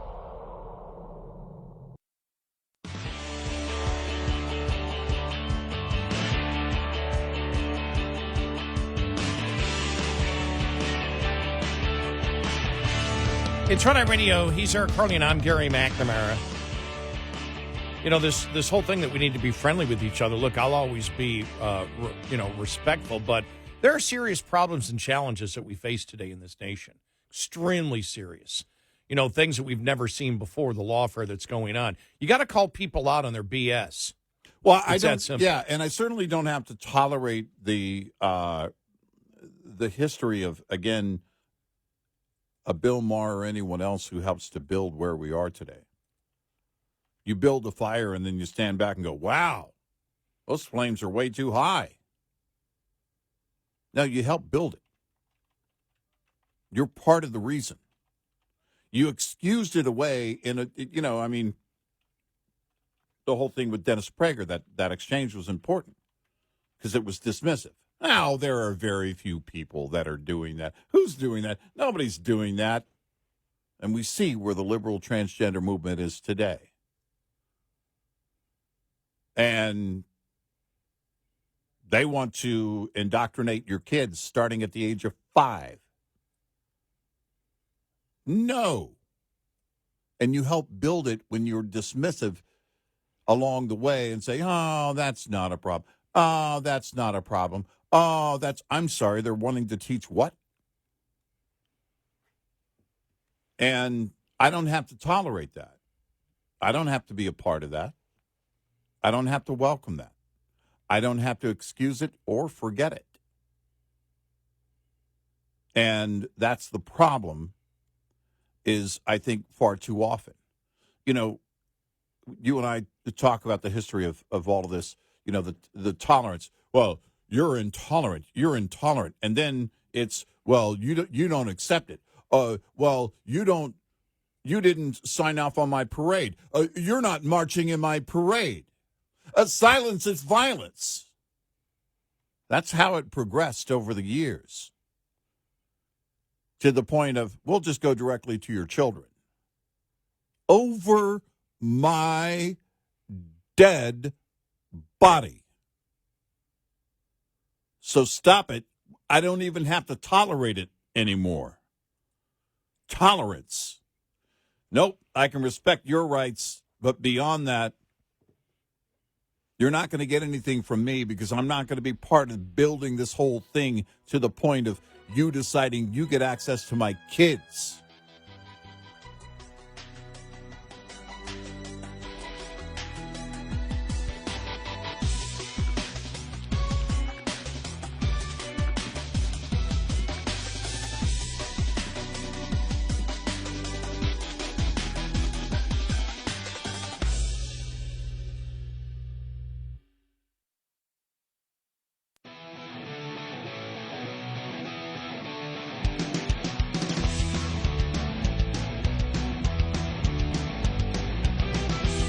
You're listening to Red Eye Radio from the Uniden America Studios. And he's Eric Harley, and I'm Gary McNamara. All right, there are some B stories, as we call them. There's always the A stories that are out there, but there's some B stories that we cannot forget to mention. This headline, AMC triggers backlash for adding warning to Goodfellas for stereotypes that don't match modern inclusion. Well, part of the stereotype, I think, that probably would have a problem being inclusive would be murder. Yeah, well, I mean, eventually all the mobsters, you know, you're a target. So I think everyone's well, if they're all a target, then that would be inclusive. I'm sorry, I got that wrong. Yeah. But then again, remember, you know, when they kill you, it's not personal. It's just business. Right. So shouldn't there be DEI even in the mob business? Should there be a human resources with DEI for the mob? All right, this guy, he's a friend of ours. Where do we know him from? Well, he's, you know, we're an equal opportunity employer, so we're bringing him in. We're bringing him in. We're going to bring him in. Well, Tommy got triggered a bunch of times when he thought he was going to get made, and he walked into the room and he got triggered. He was triggered big time. Oh. AMC Networks faced backlash after it placed a warning before the 1990 mobster film Goodfellas, cautioning viewers it may defy modern cultural norms. The film includes language and or cultural stereotypes that are inconsistent with today's standards of inclusion and tolerance and may trigger some viewers. A representative from AMC told the New York Post that in 2020 we began adding advisories in front of certain films that include racial or cultural references that some viewers may find offensive. Well, okay. I've heard the concern by Italians that say every time there is a movie made featuring Italians, it's a mob movie. But this was made in 1990. It's over 30 years old. And so now AMC's worried about it being offensive? And what's the decider ultimately, right? Because AMC decided to air the movie. They decided to put it on their network. Why? Because they know people want to see it. So we are the ones who decide. We don't need a warning. If we decide it's offensive or it rubs us the wrong way, for whatever reason, we can change the channel for those few people who still have cable. The representative from the AMC told the New York Post, we began adding the advisories in front of certain films that include racial or cultural references. However, the Post noted that other mob movies are not given the same warning, instead given more typical cautions about nudity and violence. Right. I saw one, there's one that's been going, it's been around for years, but I always laugh at it. It's a discretion advised for nudity, language, violence, and smoking. Say some smoking is. Well, and then I have to ask, but what are they smoking? Ah, yeah. Because if they're smoking weed, that's not as offensive as smoking cigarettes. Oh, you're right. You're right. Yes, right. Right? Yeah. So I just like this quote here. The F-word political correctness has F-word taken away everything. A former NYPD cop who played a police officer in Goodfellas told the Post. This is how life was back then. It was not a clean, beautiful thing. You can't cleanse history. If you want to tell the true story, you tell it the way that it is. Well, this is the interesting thing, because when you think about it, Goodfellas is actually based on a true story. It's based on Henry Hill's story. Yeah. So it's a true story. Is anybody saying that those things didn't happen?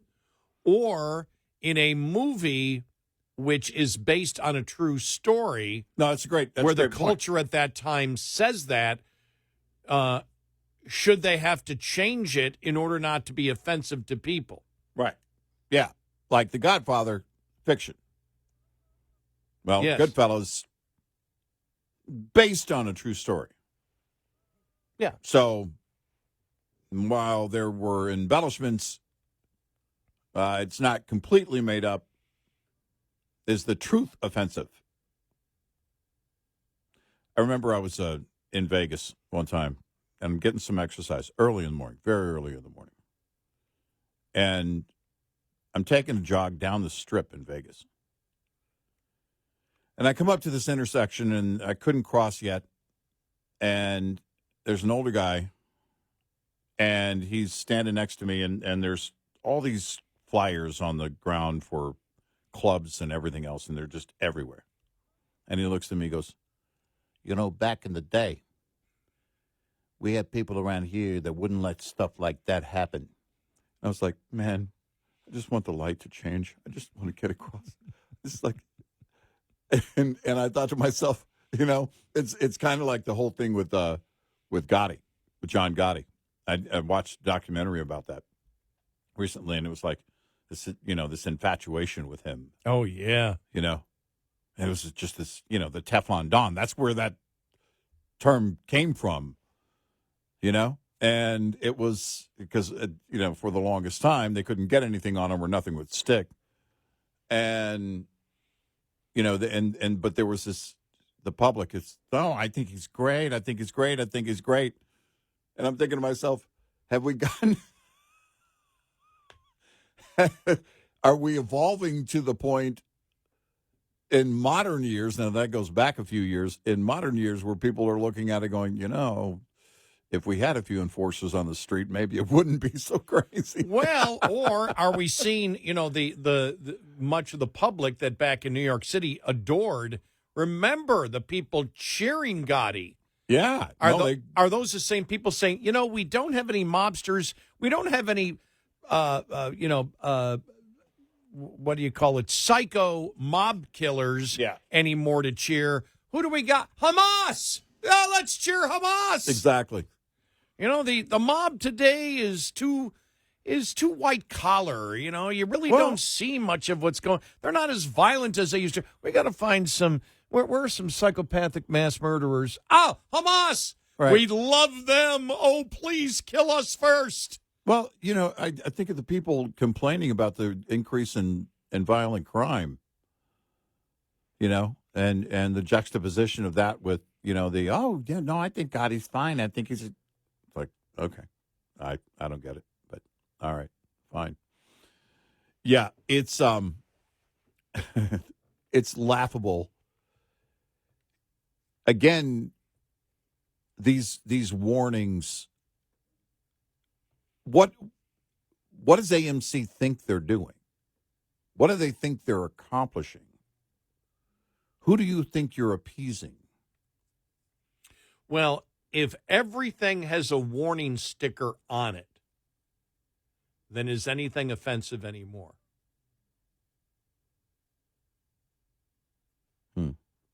Don't most movies, except G movies, have warnings? Nate Bargatze, who is a clean comedian, did, it was the beginning of last year, February, I think, of last year, Hello World, his last special on Amazon. And they had a warning up for language. Because he talks about being, his dad tours with him. And he talked about using the word, he goes, I don't even like using the word sucks.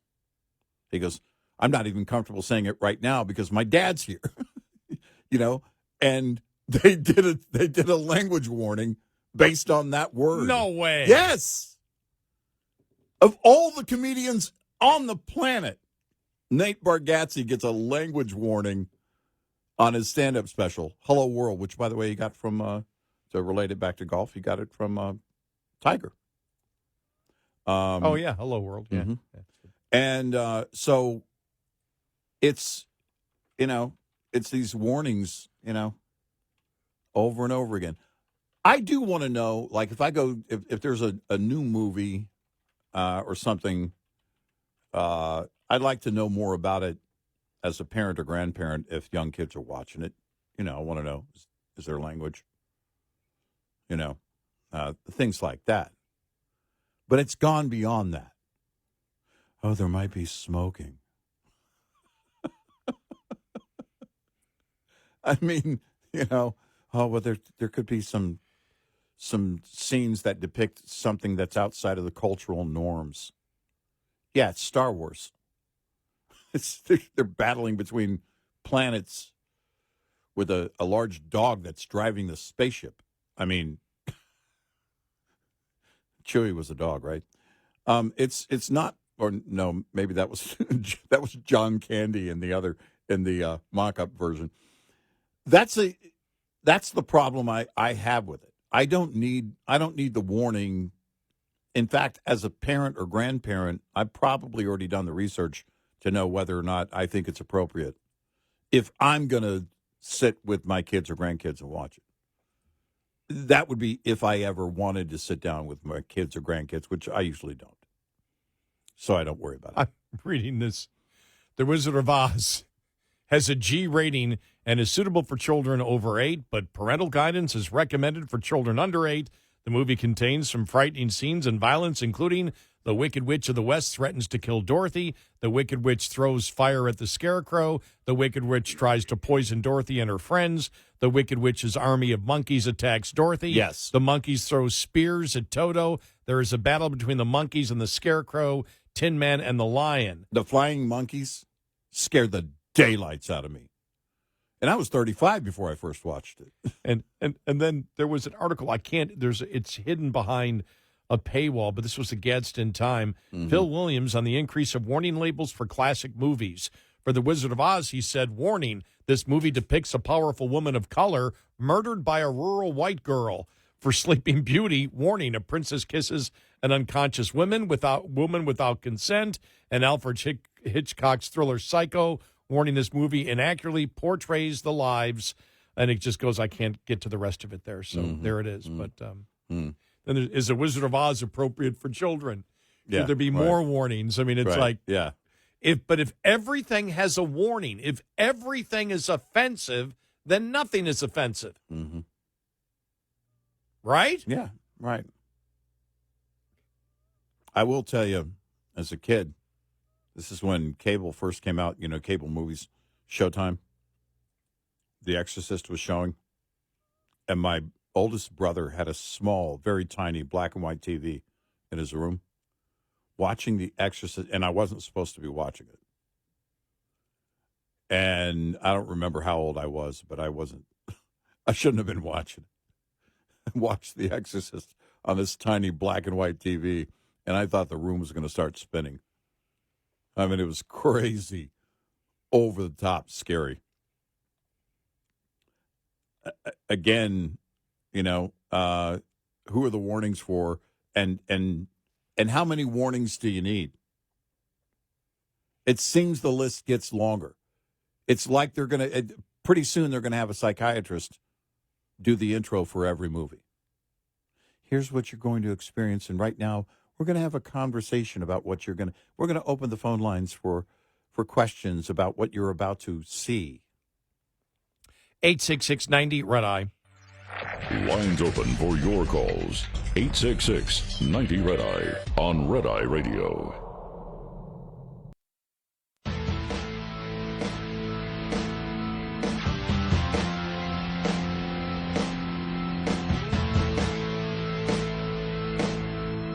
It's Red Eye Radio. He's Eric Carly, and I'm Gary McNamara. I wonder if there's ever been a study done if people actually pay attention to the warnings before a movie. Or do they know going in what they're getting? I'm always intrigued, probably because of the nature of what we do, but by what they put in the warnings, the new stuff they add to the warnings. But it would be hard to believe, right? I mean, again, unless you got small kids in the room, but you already know what you're watching, Yeah. I mean, if you put on Eddie Murphy Raw, what do you mean my 3-year-old can't watch that? Or Saw. Yeah, exactly. You know you're not getting Heidi. Right, exactly. Yeah, so, I mean, now I would like a warning to say, look, this movie isn't very good, but we made it anyway. So it could save me some time. Well, that would be all of them now. Most of them, right?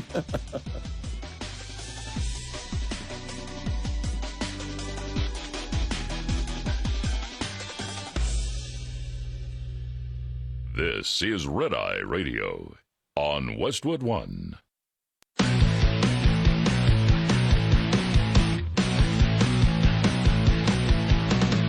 Now, it's Red Eye Radio. Gary McNamara and Eric Harley talk about everything from politics to social issues and news of the day. Whether you're up late or you're just starting your day, welcome to the show. From the Uniden America Studios, this is Red Eye Radio. Well, good morning. I'm Gary McNamara. He's Eric Harley. Around the world, we are Red Eye Radio. Thank you for being here. I'd like to file a motion to dismiss the show for the rest of the week. No, we still got too much work. We do. It's in fact, I almost texted you yesterday and said, there's not going to be enough time. We have 5 hours. It's not going to be enough time to go through everything that happened yesterday.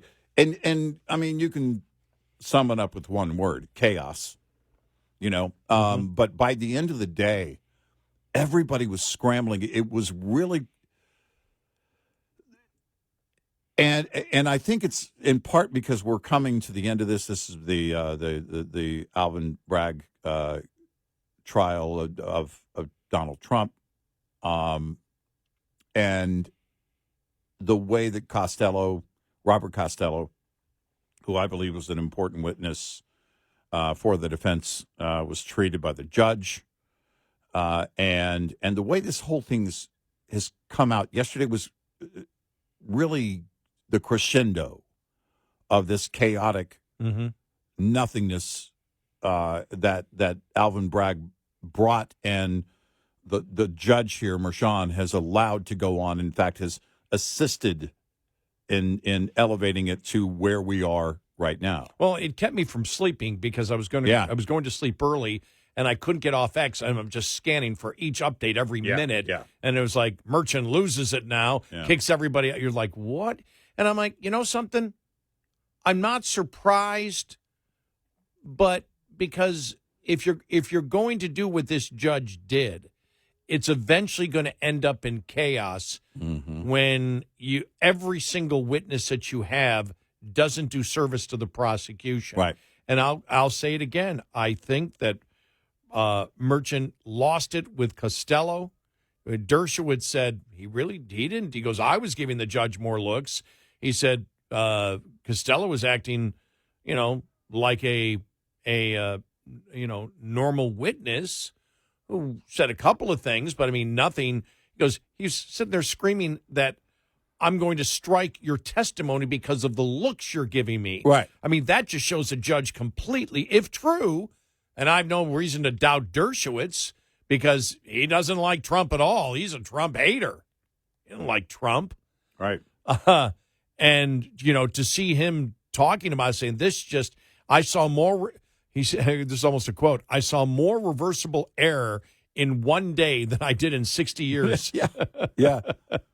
That was like, wow. And I thought the other thing was, to start out the day with the insanity, was the letter of condolence from the White House. Oh, my gosh. To Iran for the death of the butcher of Tehran, as he was called. I mean, it was just, and then the UN moment of silence and the UN ambassador. This guy was a butcher, murdered innocent civilians, and it's just like it. You just shake your head. You go, how far is it going to go? How much will the American public accept? Remember, on the issues, the Republicans should be winning this election 65-35 or 70-30. Yeah. Talking to a friend yesterday of mine, and she said, well, Republicans have to win this thing like 90-10, right? This November. And I went, well, no, that's not going to happen. And she went, how? You're right. How? Yeah. Who are these people? It's like, well, I mean, you would think, and Trump is leading in a number of the polls, and in some of those polls, his gain is getting even greater. But no, I mean, because of the way we think, because of the way that most critical thinkers process things, then it looks like, oh my gosh, it should be. Yeah. It should be right now. The polls should be in landslide territory. And not that we put anything into the polls. We know a lot of the polls are rigged and the methodologies are flawed deeply, and we understand that. You and I always look at the movement in the polls, but the movement in the polls should be even at a greater pace than what they are now.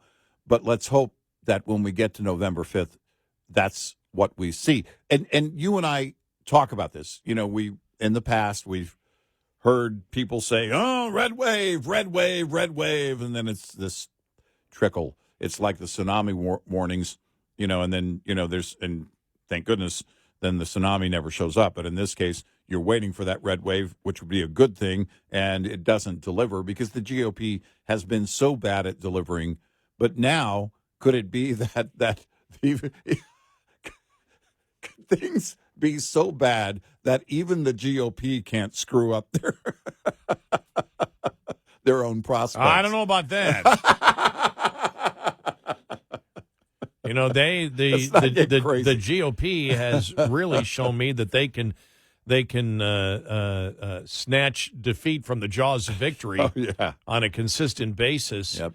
You know, but what really started out the day yesterday, like I said, with the apology from, not the apology, but the condolences to Iran, which is, there should be no statement. If you want to do that in back channels or whatever, fine, but to make that public statement is so weak. And then I saw this yesterday. This is John Kirby being asked about the $60 billion in funding that Biden gave on Iran that was drawn from twice, and Kirby didn't seem to know about it. Here we go. Now that we know that the Iranians do not listen to President Biden's public warnings, is there any regret here about unfreezing billions of dollars for Iranian leaders during the president's administration? What unfreezing are you talking about? He unfroze billions. Okay, I'm having problems with it, but you can see that he said, what are you talking about? Then he went into the thing. Well, I don't know about that, but rest assured that they listen to what the president says. But he didn't seem to have any idea what he was talking about, and I apologize for that. Sometimes, when you have an ancient computer that was built in 1984, you have these problems. Yeah, Windows 98. What do we have, Windows 7? Yeah. Seriously, we have Windows 7. Yeah, it's Windows 7. Yeah. Might as well be Windows 98. Yep. We're trying to get the software for over 2 years, but so far unsuccessful. Yeah. But I saw that, and then I saw this article from Breitbart, Joe Pollak, because when we talk about stuff that happens, Eric, when we we'll talk about the incident of the day, but when you go back, and Joe Pollak looked at it, the 13 Trump policies that Biden reversed, making war more likely, number one, and when you go through it all, you're like, my God, what the hell is he doing? Number one, restoring funding to the United Nations Relief Works Agency and the Palestinians. Trump signed the Taylor Force Act, which prevented the U.S. from funding the Palestinian Authority while it subsidizes terrorism. Seems reasonable, right? Yeah. Trump also ended funding to the United Nations Relief Works Agency, which encourages anti-Israel and anti-Semitic radicalism. Biden went around the Taylor Force Act and restored funds, which had employees involved in the October 7th attacks. Dropping sanctions on the Nord Stream 2 pipeline, despite Biden, the Democrats, and the media claiming for 4 years that Trump was a puppet of the Russian President Vladimir Putin. Biden reversed Trump's sanctions on Russia's Nord Stream 2 pipeline. He held a summit with Putin in Geneva before meeting with President Zelensky of Ukraine. Russia sensed weakness, especially after the botched Afghanistan pullout, and invaded Ukraine. Rejoining the corrupt UN Human Rights Council. Number 3, Trump pulled the United States out of the Human Rights Council, which had become little more than a vehicle for anti-Israel and anti-American resolutions, are a way for atrocities like Russia, Iran, Cuba, and China. Autocracies like Russia, Iran, Cuba, and China to sanitize their human rights records. Russia invaded Ukraine without concern for the Human Rights Council in 2022. The Biden administration belatedly worked with other nations to kick Russia out of it. Trying to restore the Iran nuclear deal, President Barack Obama negotiated a weak nuclear deal that gave Iran billions of dollars in cash, plus billions more in sanctions relief, which would have allowed Iran to emerge as a nuclear power after roughly a decade. Trump pulled out of the deal. Biden sent his envoy, later suspended over a security breach, to negotiate with Iran. Iran strung the U.S. along while accelerating nuclear enrichment. Number 5, taking the Houthis off the terrorism list. Trump listed the Houthis, a rebel group in Yemen, armed by Iran, as a foreign terrorist organization. Biden immediately removed the Houthis from the terrorism list. You ask the question, why? The Houthis continued their terror today. Today, the Houthis are attacking international shipping in the Red Sea and disrupting global supply chains. It's important to do this so you can see policy after policy after policy after policy that Trump put into effect that Biden is reversing. Ending Iran sanctions. We know about that. Trump imposed a variety of sanctions against Iran, which Biden immediately reversed. The result was Iran was able to access billions in assets as well as world markets. It used the money to fund its various terrorist organizations abroad, including the Houthis, Hamas in Gaza, Hezbollah in Lebanon, and various Iraqi militias, all which have attacked Israel. The latter also attacked American soldiers with little response from Biden. Embracing a Palestinian state. Trump's peace plan for the Middle East succeeded because he did not place a Palestinian state at the center of it. He offered the Palestinians $50 billion in investment if they were end extremism and accept Israel's right to exist.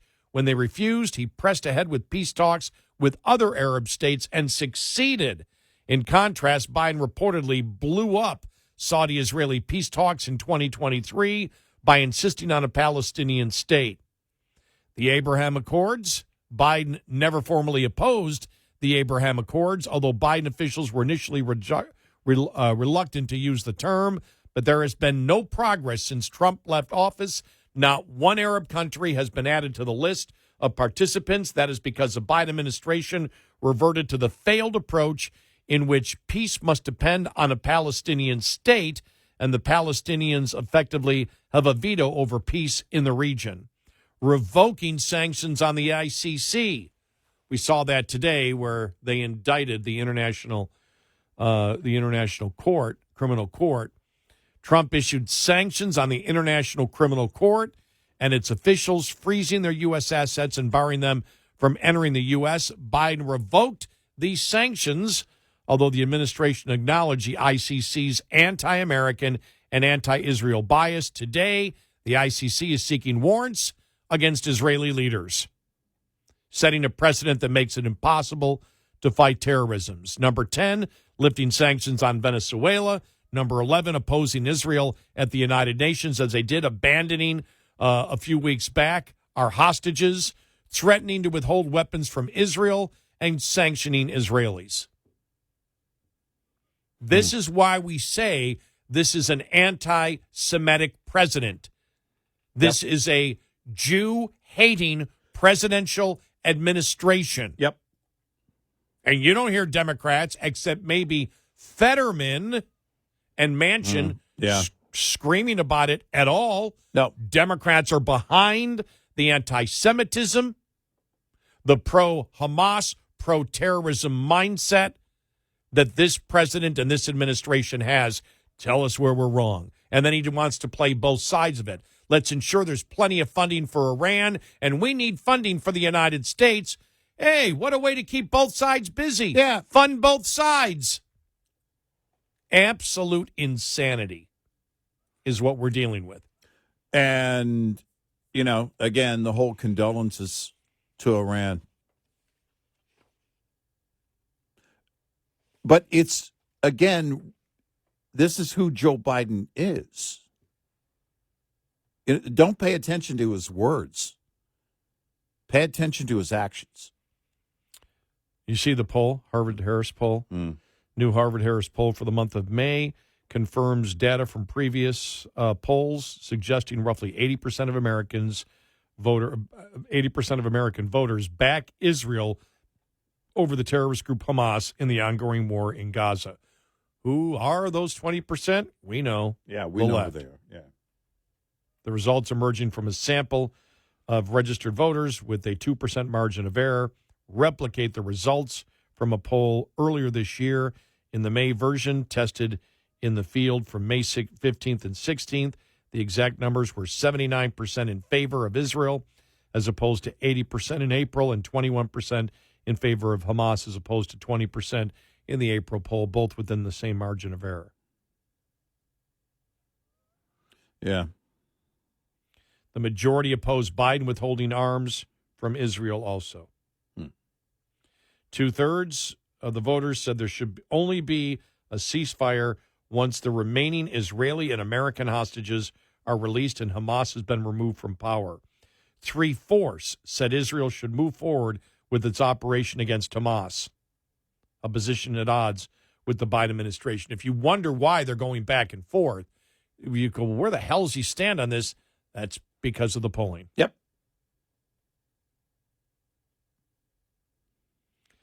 On Iran, 78% of registered voters blame Iran for the ongoing attacks on Israel by Hamas and Hezbollah.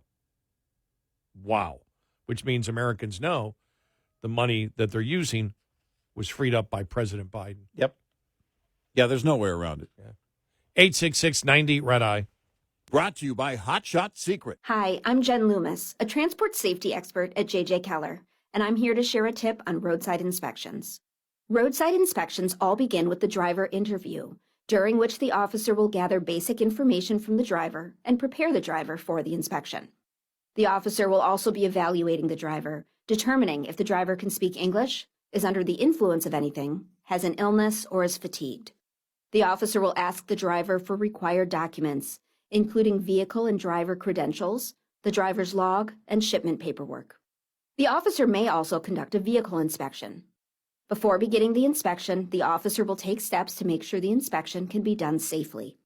These include chalking the wheels, wearing personal protective equipment, and explaining what will be required of the driver. The driver needs to pay close attention to these instructions so that the vehicle inspection can be conducted in a manner that is safe for the inspection official. This tip was brought to you by J.J. Keller & Associates. Visit us at jjkeller.com. Get in touch with Red Eye Radio, toll free at 866-90-RED-EYE.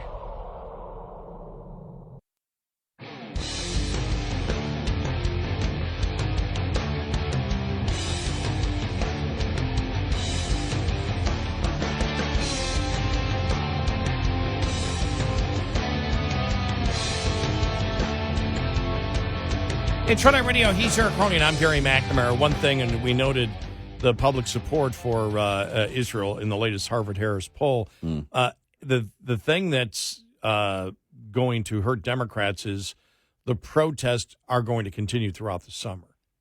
As we've seen already, they're still continuing at different college campuses. Yeah. The protests are not going to end. Now, I haven't heard in the last couple of days, haven't heard since last week, they still planning the convention in Chicago? Or it's going to be all virtual? Right. I don't know how they get it done. I honestly don't.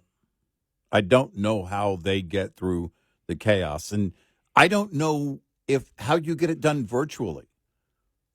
Again, it's part of the process. They have work to be done, official work to be done at the convention.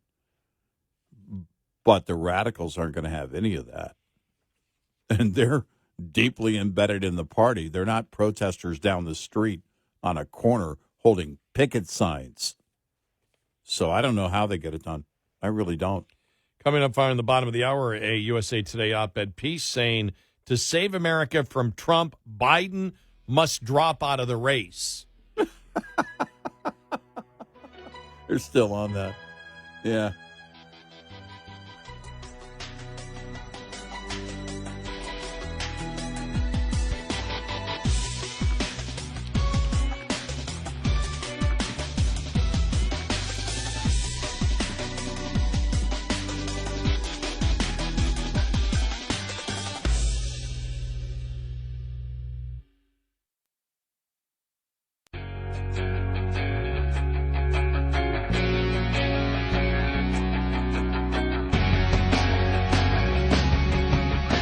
Call and join the conversation.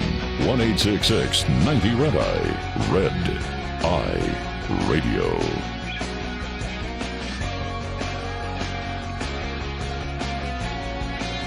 And he's Eric Cronin. I'm Gary McNamara. Download our Red Eye Radio app today. Listen when and where you choose if you can't listen live overnight. And thank you. In an op-ed piece published yesterday titled, How Biden Can Save America from Trump's Return to the White House, Drop Out of the Race, USA Today op-ed piece urged for Joe Biden to drop out for the good of the nation and the party. Jeremy Mayer, an associate professor of George Mason's University School of Policy and Government, wrote for the outlet that Biden and GOP presumptive nominee Donald Trump are the two oldest and among the most unpopular candidates in our history, adding, though, it doesn't have to be that way. Yeah, but it is. The Republican Party, the piece stated, is stuck with former President Donald Trump unless he dies or is incapacitated medically, adding that he may have to win to stay out of jail. But there is a way for President Joe Biden to step aside to voluntarily remove himself for the good of the nation and the party. Mayer wrote that Biden could announce this summer that he's out, using the same logic that got him the nomination in 2020. He sincerely and accurately believed he was the Democrat with the best chance to beat Trump. Now, he is one of the few national Democrats who could get Trump reelected. Mm-hmm. The piece noted that recent polling of Biden against Trump looks ugly, including polling that shows low support among young black and Hispanic voters in swing states that could decide the election. Biden is seen as too old to serve a second term by many voters. Some perceptions of candidates can be changed, but voters are unlikely to decide that Biden is younger and more vigorous than they think now.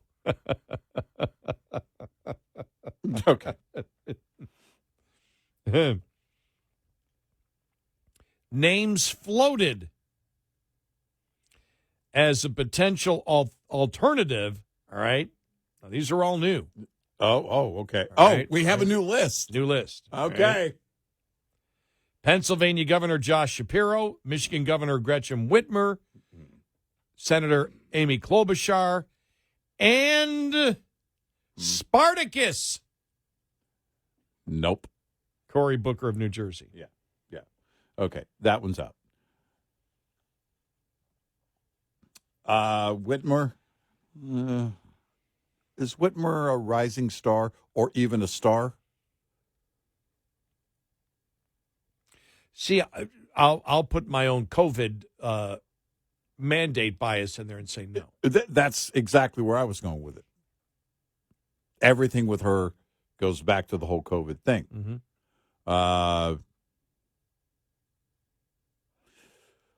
I don't. You and I have said, look, we can even, setting our biases aside, who is it that the left is promoting?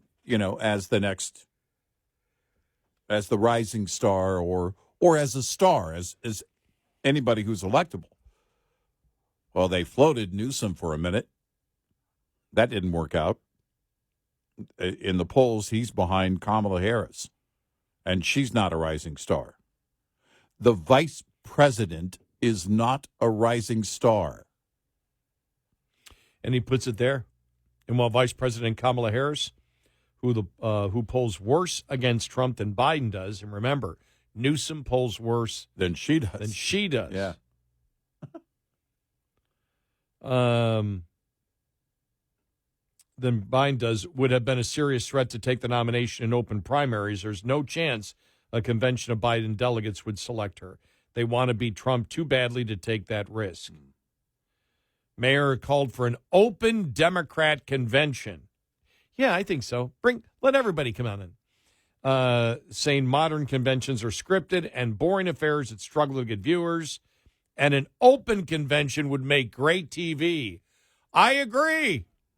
Oh, yeah. I'd do that on pay-per-view. Make that happen. Oh, my gosh. Can you imagine with all the radicals there and an open convention? Oh, man. I'm getting too excited. It's not going to happen. One can dream, though, right? Yeah, look. This is further indication that the left already knows. They see it. The writing's on the wall. And, again, we don't make predictions, but we do see movement. And you and I aren't the ones who, again, we're not ones to say, red wave, or anything like that, or landslide. But I have opened the possibility, at least the possibility of a very decisive victory by at least Trump. The other members of the GOP are going to, I believe they will come along. We'll put an asterisk mark by Kari Lake there for a minute in Arizona. But I look at that possibility based on the trend, but based on everything that's broken and everything else. And I hope that is the case because it tells us a lot about where we are as a nation and what we accept and what we don't accept anymore. And if that happens, it is going to be a huge rejection of the radical left, at least to a large extent. It won't mean the radical left is gone. It won't mean it's all over. It will mean that as a nation, we're going to draw a line in the sand, at least for now. What's interesting, and I have no idea how those other people would poll because they haven't been polled yet. We were frankly surprised how low you had Gavin Newsom. But how low Gavin Newsom polled. Yeah. I mean, it was amazing that he was 5, 6, 7 points behind Harris. Yeah. I mean, that was, you sat there and you went, okay, there's only one reason for that, because he does fit the youth movement that Democrats usually love, right? Yeah. Well, the problem is he represents California. The problem is he represents on the issues what America is against. I want to attack what seems to be a mainstream narrative out there, which is, well, look, both Trump and Biden are old and they're extremely unpopular. Okay. They're both old. Yeah. All right. Yeah. But Biden is much more cognitively challenged than Trump. Trump is fine. They tried to do that. Look, Trump made a mistake here. He forgot it. He's just like Biden. By the way, that doesn't help because then people start focusing on Biden. And if you do that, man, he's had so many gaffes this week. Oh. It's just been, I'm talking Biden. It's really been bad. Mm-hmm. But they're one thing they're not, and they go two very unpopular presidents. All right. What about on the issues? This is what they miss. Donald Trump is not a radical. I had this conversation again this past weekend. Trump is not a radical. Trump is a moderate. He's a moderate on most issues, the issues that he brings up. In fact, some of the issues that are more moderate are more Democrat positions that the Democrats have held. For example, tariffs. Yeah. That's been a Democrat position, not a Republican position over the last 40 years. Yeah. Now, how far he'll go with that, that's still to be seen. He didn't go nearly as far as people thought he would when he was served his first term. But on all the major issues, where Trump stands and where the Republican Party stands is landslide numbers over where the Democrats stand. Americans seem to have figured out, because you and I were frankly surprised at the polling from Gavin Newsom, that it was so bad, and we figured, okay, the next poll didn't show that he did any better. Yeah, yeah. And so I don't necessarily know what any of those candidates would do, because when you ask them where they stand on the issues, I don't think Whitmer, Booker, Klobuchar, or Shapiro in Pennsylvania, do they hold diametrically opposed opinions to Biden? Yeah, I mean, it's if you look at the approach here, it's two old guys and nobody likes them. I mean, there's been this populist none of the above, whether it was age-related or anything else, before. We've seen it before. That's part of the RFK popularity, Junior. Right. He's not either of them. Exactly. Yeah, but he's him. Right, exactly. That's my problem. Well, and you know, it's this wanting to, almost like people are begging to take the easy way out. Well, I don't have a unicorn, so I'm out. Well, you're not going to have a unicorn. There isn't one. Doesn't exist. Quit trying to build the political unicorn. We all want one. Actually, I don't want one. I'm old enough now to where I understand it's never going to exist, so I quit trying. It's like that P90X commercial. Listen, I'm not going to order it because I'm not going to try. I'm too old. Well, I saw it yesterday. Somebody wrote it. Somebody said, oh, it was Dave Chappelle. And it was a comedy thing, and then it was on YouTube. I just happened to come upon it, and I was reading the comments. And Chappelle was telling someone, I sympathize because this is the hardest ever time for young people to be growing up in the history of the United States. Well, that's a bubble of today mindset. Yeah.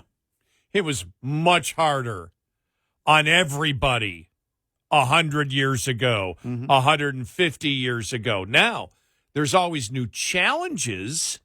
Yeah. And the new challenges and problems come from where? The people. Yeah. That's where it is. By the way, Republicans, are you using it yet? I haven't heard the mass campaign. We keep repeating this every day. We'll mention this every single day.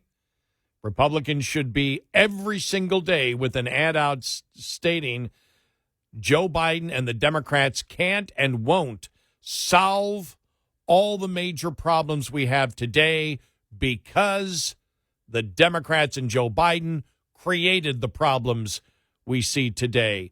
This is what they created. They don't want it changed. Yep. But they should be out there every day. But the problems we face today are man-made. Yeah. By the way, you notice the last couple of days, everybody's worried about now debt.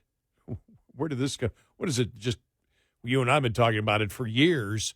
All of a sudden, I see it now. Oh, the debt could be a problem. No blank, Sherlock. It was always going to be a problem. Yeah. But we remember the Obama years, and Obama said, the national debt's not a problem. And we had people calling us, you guys, come on. It's like, no, we see it. It was as if they were saying, look, the bedroom's on fire, but you're in the kitchen. It's fine. But these things like young people have never had it harder before. People go, you're right. That's a great point.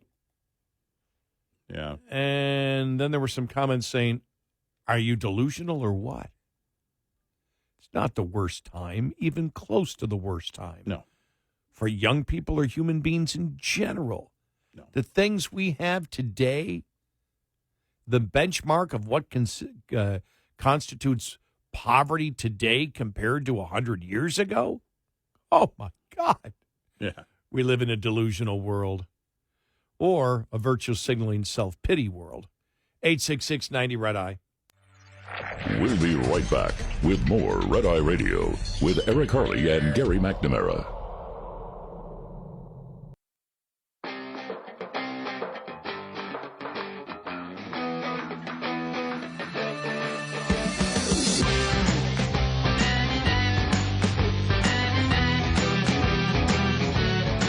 It's Red Eye Radio. He's Eric Harley, and I'm Gary McNamara. On CNBC yesterday, they were talking on CNBC yesterday. Don't slur through that, Gary.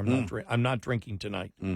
Yesterday, yes, but on CNBC they had a restaurant owner on I believe it was Squawk Box yesterday, and they talked about inflation, 24% on food costs, 20% labor costs, 50% rise in maintenance costs. Wow.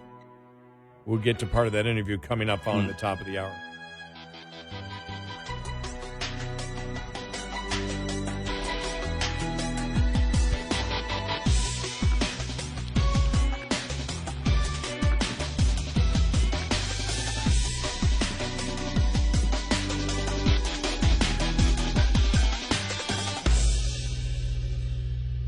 This is Red Eye Radio on Westwood One.